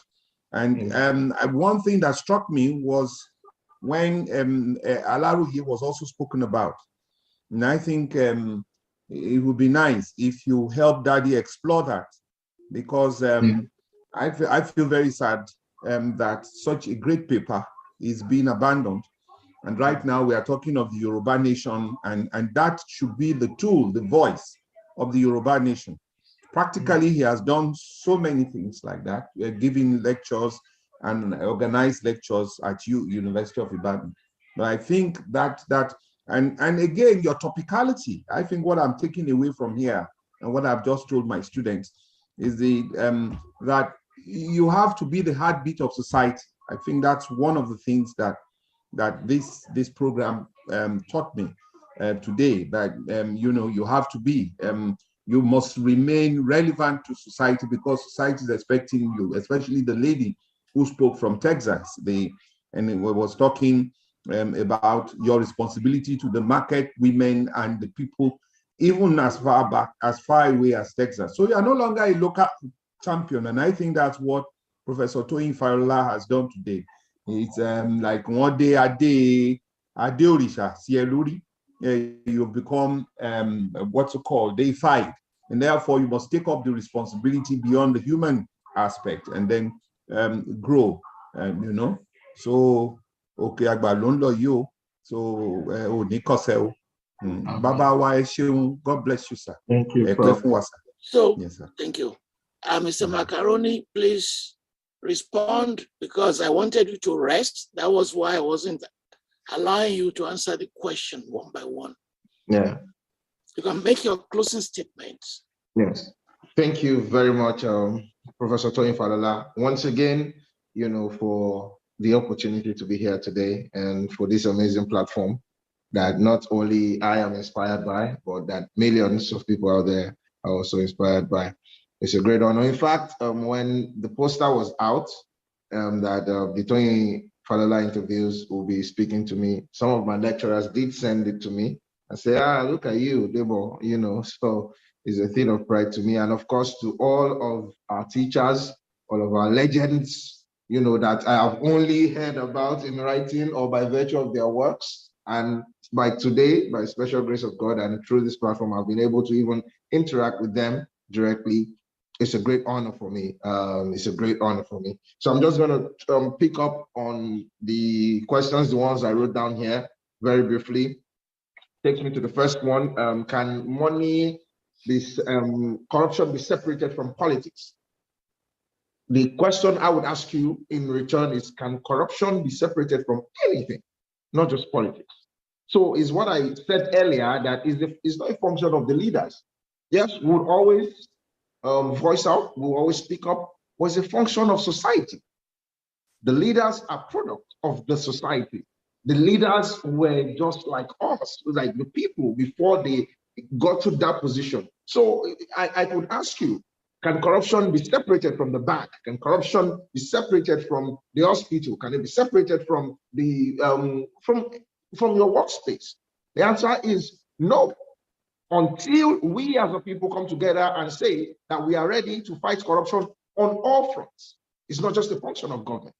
So, but will we, because these are issues, will we now say, oh, let's leave it as it is? No, we'll continue to speak up against it and hope that one day we all are ready, to effect the change, to say, look, this corruption thing is what has gotten us to the level that we are today. And if we do not eradicate corruption completely on all levels, you and me, government and the people, we all have a role to play. I'll move to ways to promote Yoruba tradition. in my contents. You know, this reminds me of when I first met the Oni of Ife. You know, before, if you notice, I used to say "Aye kulemo" in my videos. You know, when I see a fantabulous freaky and I want to freaky her account and she wants to kneel down to greet me, you know, I play the role of an elderly man and I say "Aye kulemo." So if I made a video with the Oni of Ife, which at the time when I did, everyone was asking, how did you do that? I mean, you put the Oni of Ife in your own video. How? You know, and it was when I presented the script to Kabiesi and I told him, this is what I want to achieve with the script. This is it. He saw the video and he said, okay, we will now add one thing. Maybe you saw in the video, you will be saying, "Aye kulemo, aye kulemo." You don't know that that's not our culture, that that's not our tradition in Yoruba land. That aye shin kunle, aye shin dobale. When you see your elder, you must respect your elder. You must kneel or prostrate. So, if you go back to the video, it's still there. I'm trying to remember the title. I don't think I can remember. So, it's in the video. It says, "Hey, so, and I did prostrate. So I think with some of those, and since then, it was a personal, he did not ask me to stop saying it. But since I made that video with KBC, and I think that was early 2021, I think, you would never hear me say that in the video again. So I feel these are ways that, you know, I'm also trying to push our culture. Sometimes I speak Yoruba, Moloabi, and you know, I try as much as possible, in as much as I know that I want to cut across other languages, other tribes as well. I still try as much as possible to put in that Yoruba feel there. But this, in fact, the Toyin Falola interviews has done more for me, this platform, because I'm getting a lot of ideas, a lot of opinions, and say, oh, why don't you try this? Why don't you? And I want to believe that there's more that I can still do, you know, as regards this. So I go quickly to what am I going to do to encourage youth votes? You know, we've mentioned that I do what I can. I only do it because that is who I am. If sometimes, you know, I feel sometimes I'm tired, sometimes I'm weighed down, but the truth is, I don't see myself ever stopping. I don't see myself ever stopping to use my voice, my platform to continue to advocate for the greater good. Sometimes, like, I'm tired. I just want to relax and just be making videos to make people laugh, and that's all. But my consciousness will not allow me, you know, so I'll just continue to try my best. What we are doing right now is to make sure that the energy from the NSAS protest, if you check my tweets, if you check all my social media platforms, I talk about it. Like I come to the face, I say it, I tweet about it, I go out there. We just did a mega concert, youth vote count, encouraging the youth, saying, look, think about all the sufferings and know that, because what the Nigerian youth, and let me use this platform to also say, what the Nigerian youth don't know is that the power is actually in our hands. Truthfully, we have been laid back. We did not used to participate in politics. But now, I think the NSAS fueled something in all of us. Because look, out of about 200 million, thereabouts, people in Nigeria, the youth alone were about 60%. Take statistics of the last elections, for example. How many voters did we see? About 20-something million. So 20-something million out of about 200 million people are making the choice for the president or for those that will be in office. So meanwhile, if enough of the youth actually come out and say, look, all of us, which I think is the movement we're doing now, say, come, the power there our hand. I think we'll see some changes, you know. So I'm hopeful we'll continue to do our best and see how far we can continue to push for better leaders in the society. Okay, there was something about when I become president. Okay, so let me say that I didn't say I want to be president, so but I didn't say I want to be president. It was a question like if I become president. So I don't want anyone going with the notion that I am nursing that ambition. I just think by virtue of my advocacy, by virtue of my involvement in speaking up, my activism, so to say, people think, oh, this guy, what will you do when you're there, politics and all, and that's why the question came to be. And this person was saying, I spoke about giving platforms, at the time, my platform, even before I become, if I become president or not, is what we're already doing. Mommy Wa, by God's grace, in her own right, she has a brand, she's nurturing and she's doing well. Motunde, Corex, if you look at Professor Hadlife's kids, there are some people some students in the class too that have also branched and they are doing their best. And he said, will I reduce, if I create a platform like that, a school like that, will I reduce the money tax on them, how much we collect? Mr. Macaroni Entertainment, Mr. Macaroni Theater Group, for boarding artists, we do not collect a dime. We do not collect 5 naira. Anyone you see on any of my productions, on any of my shows, on anything I do as far as is nursing talents and giving platforms to burden artists is completely free of charge. As a matter of fact, we pay. Mr. Macaroni Entertainment, there is no production, not a single one, even before I became as popular as I am now. When I started, perhaps that's one of the reasons why I started late, because I've always been of the school of thought that people cannot work and you do not pay them. So we do not see it here at Mr. Macaroni Entertainment that we are doing burden artists a favor. That, oh, come, we want to give you exposure. No, they come, we pay them, and by God's grace, when they become brands on their own, when at least people know them. I was happy when people were saying, oh, Motunde this, Motunde that, Mommy Wa this. They are getting jobs on their own. Mr. Macaroni Entertainment does not collect 5 naira from any job that comes to them out from outside. As a matter of fact, when they bring job for Mr. Macaroni and they are in that job, out of the money paid to Mr. Macaroni will take and give to them. So it's totally free, and that's what we'll continue to do as more inspiration that we continue to get to give more people roles and say, oh yeah, maybe I'm trying out a new role or something. We will continue to give them that opportunity and we will not collect any money. Even when I have a troupe, okay, I mentioned Mr. Macaroni Theater Troupe, which by God's grace we want to build into a film school, a school where talents can come. It is going to be free of charge. It's my contribution to the creative industry in Nigeria. So that is definitely that. Mention specific areas, yes, which private universities should help on freedom. So, okay, yes, when I said, when I was talking about education, when I said the freedom in private universities, is limited. What I was saying, I want for private universities to give to the students, to let the students have the ultimate university experience. And it's not that I meant to say that students should be allowed to do, of course, there are rules and regulations that I believe should be strictly followed. When you get to a school, they tell you these are our rules and you must abide by them.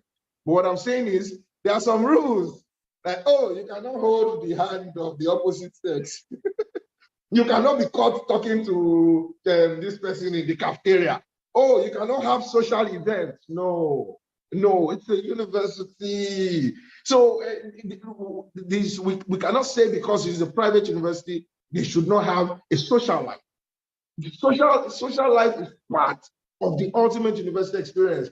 They will learn, they will do this one, do that one, let them also have a social life. So I just strongly feel that some of those rules are too hard, they're too stringent, allow for some flexibility, and also I mentioned earlier, maybe the dean did not join us when I mentioned that. I said, because of that lack of freedom, you find that don't let me use most, in my opinion, you find that some of them they now keep to themselves because there's this fear, oh, my lecturer, my this, my that. And you find that they cannot express themselves, they cannot speak up as they should, they do not have the freedom to engage.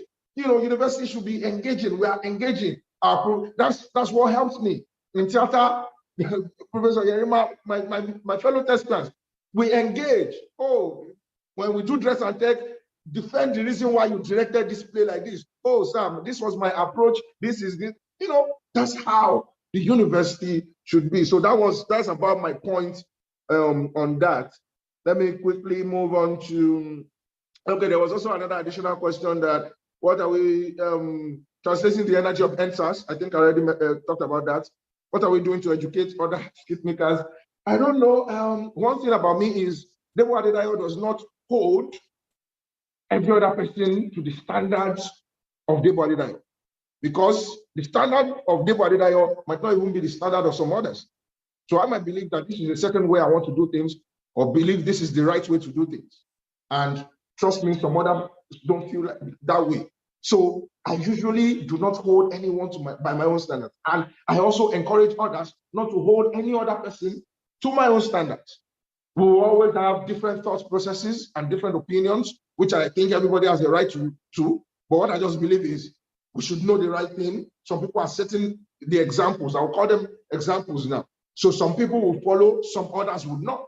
So is a thing that we will continue to wish, hope, maybe pray that they see these examples and they follow. But if some other people believe that their own standards are what to go by, I really don't know how to challenge other skit makers or other artists to say this is the pattern to follow. I believe everyone has their own different ways, and who can force them? Why do we do more stories on comedy instead of tragedy?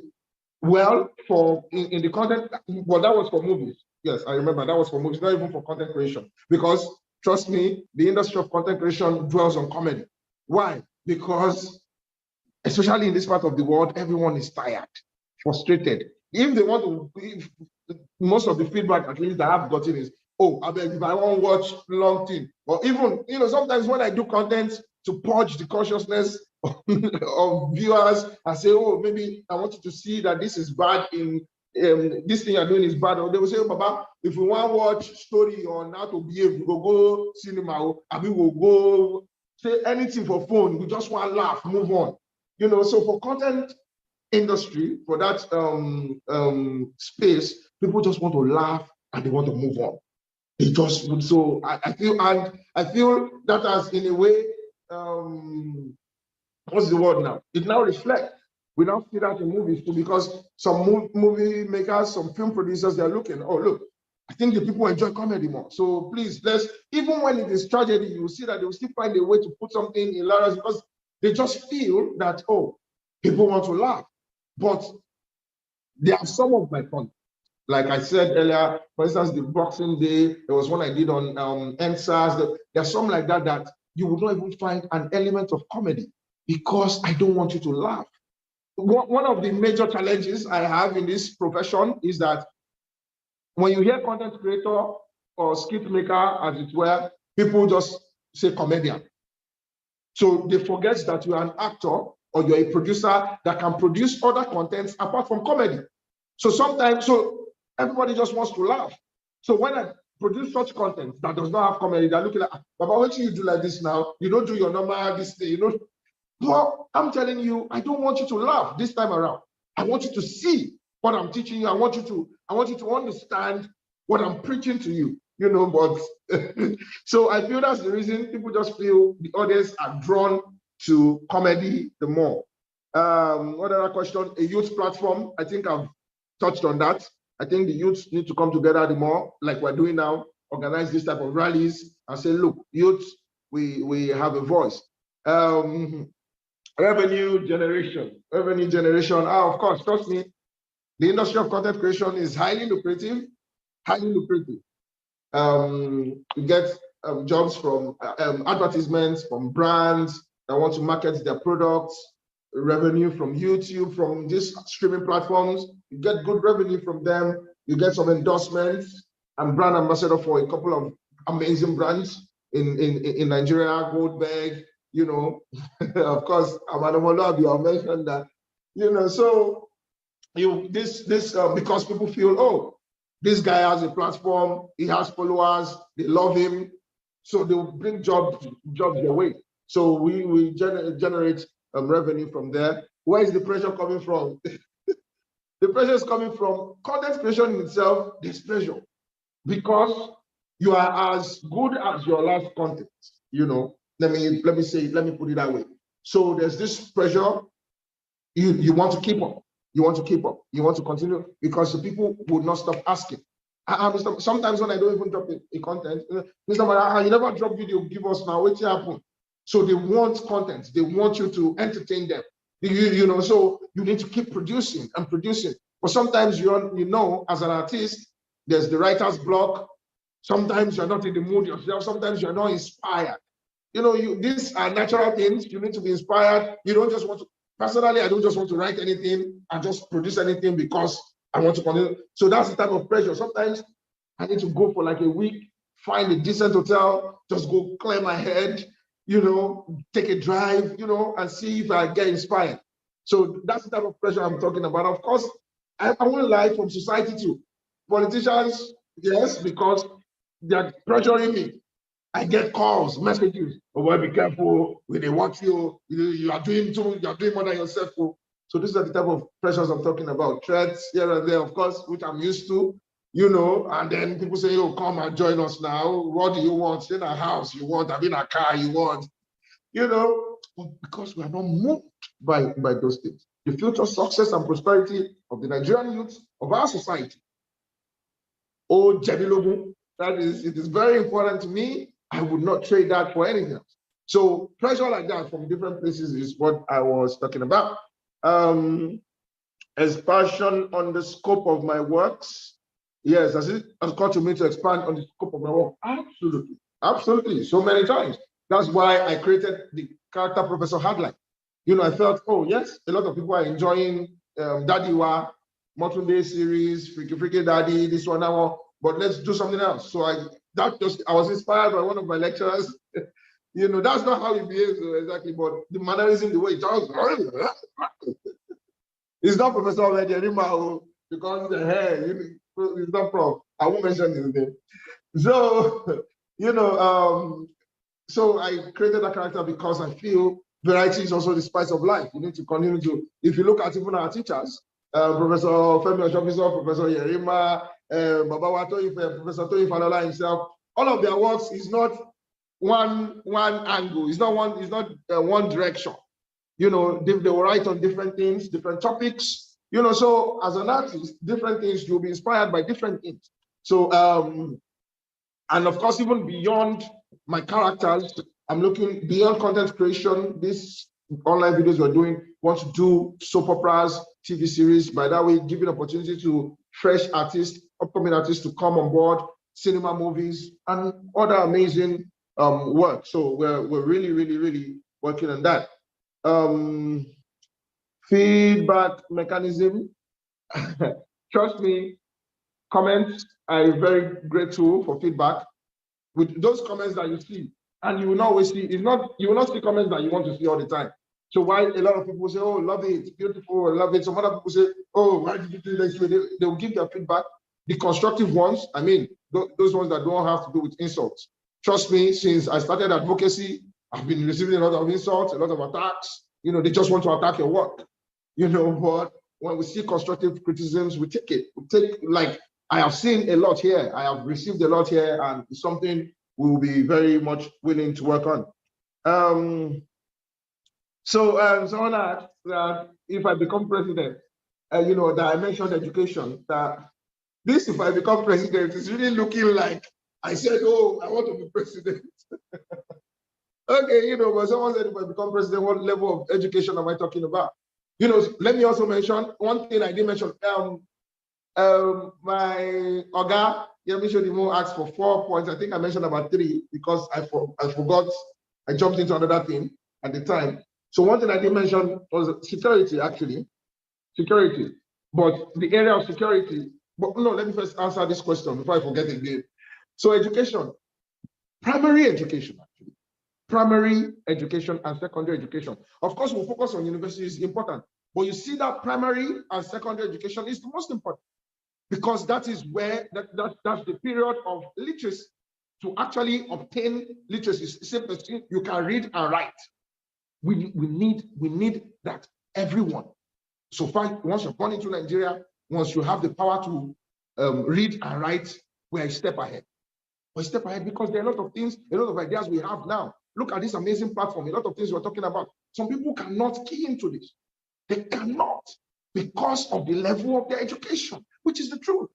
You understand? Except for those that have now gone ahead to educate themselves.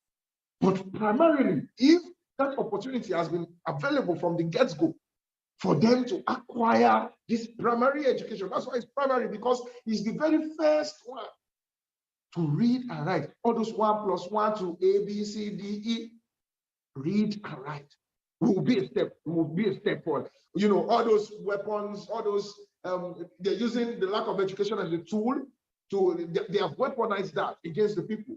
So if majority of the people that cannot read and write understand that we actually do care about them, that all these things we are saying is for the greater good, I trust you know that will be better for it. Then security, when I was talking about security, is I've always said, I do not see the reason why you call the governor of the state, the chief security officer in that state, if he does not have the power actually to preside over the armed forces, or in that state, the security agents, rather, let me use that. The security apparatus in that state. So why is it the CSO? Because someone chief security officer, he must have total control of the security apparatus in his state, so that if anything happens in that state, you can hold someone accountable. Now, anything happens, we say police, or we say this, or we say that, but is it the state governor that is controlling the police? So we know where we know the hierarchy, the way these things go. So I strongly feel and I strongly believe that the state government, so that way we know who to hold responsible. And even in the security agents, some of them should be close to home.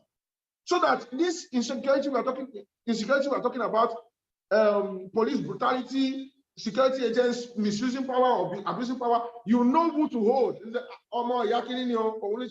Is the son of this person that did that, is the son of that person. You understand? So I just thought to chip that in. I beg, Toyin Falola interviews. We listening. I did not talk to the president. I got so they asked me. Thank you very much. Yeah, I think that's the last one. Yes, that's about the very last question. Thank you.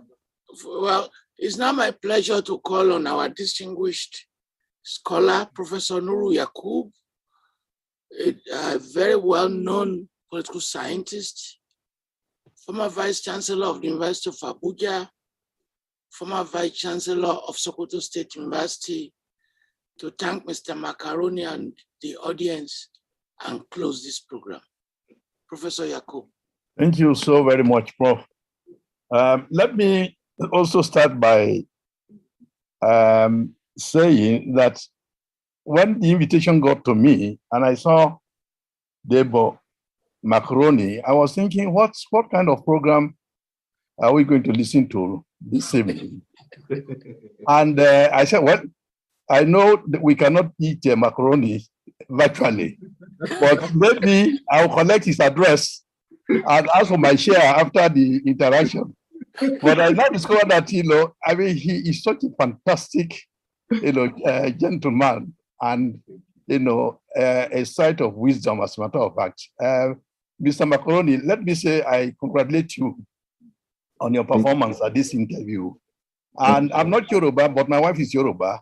But what I'll try to do is to see if we can get some of your productions and ask her to teach me the language also on the basis of what you are saying.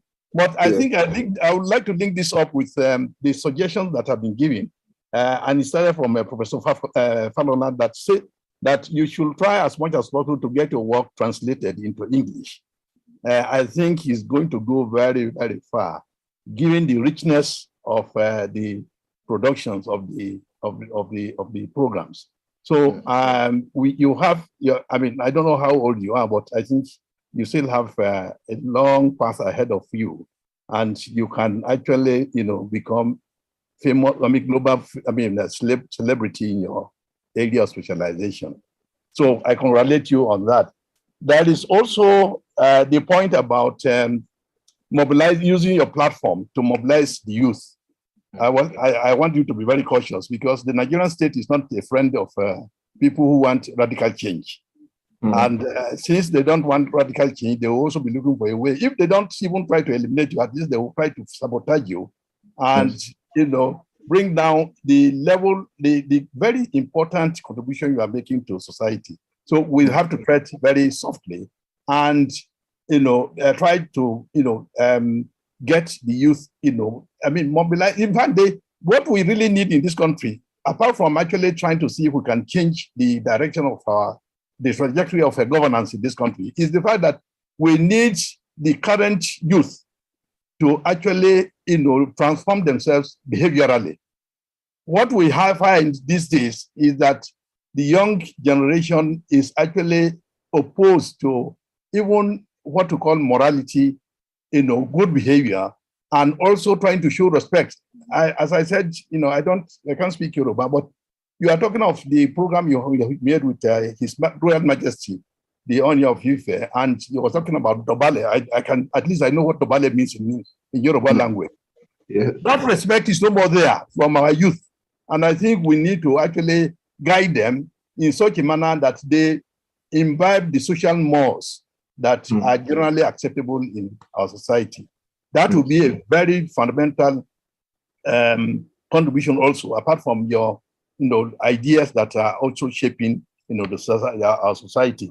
And that leads me to also the issue of politics. If you are interested in politics, I think your theater professionalism can also be used to actually create political awareness and drive people to see how they can actually engage in politics that will be very, very relevant to the Nigerian society. I mean, I have, as a political scientist, I've actually, come to the conclusion that we have no democracy in this country, and we need to actually drive, or direct the youth to embrace the positive aspect of democratic politics. Otherwise, what we are seeing now is just, a prelude, total destruction of democratic politics in this country, and it's going to be very, very bad. In fact, if we cannot get democracy on course in this country, I think that is the greatest threat to the unity and national integration of Nigeria.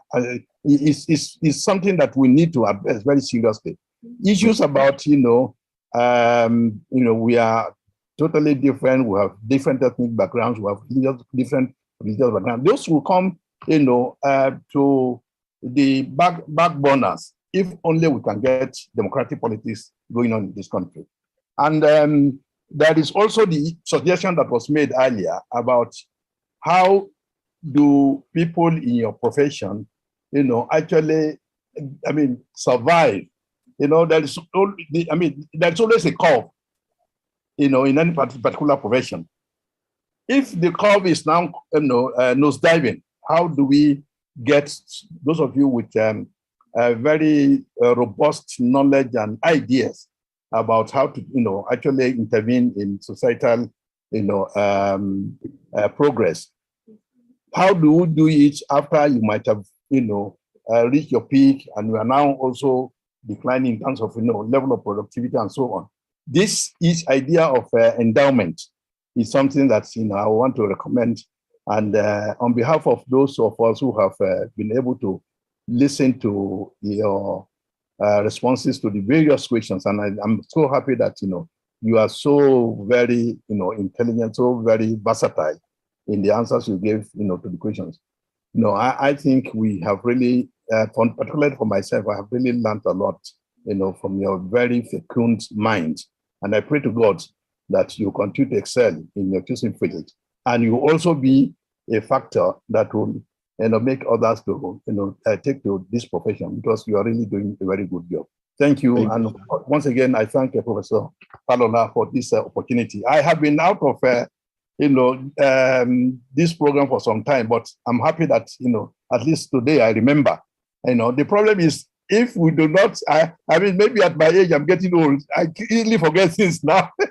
So if we are not informed that, or reminded that this kind of a good program is on, I tend to forget because of also other, contingencies that, distract our attention. Once again, I thank you and God bless you in your choosing profession. Thank you. Thank you, all of you. Next Sunday, President Thabo Mbeki at 80 will talk about his experience and we'll talk about democracy and governance in Africa. We thank you all.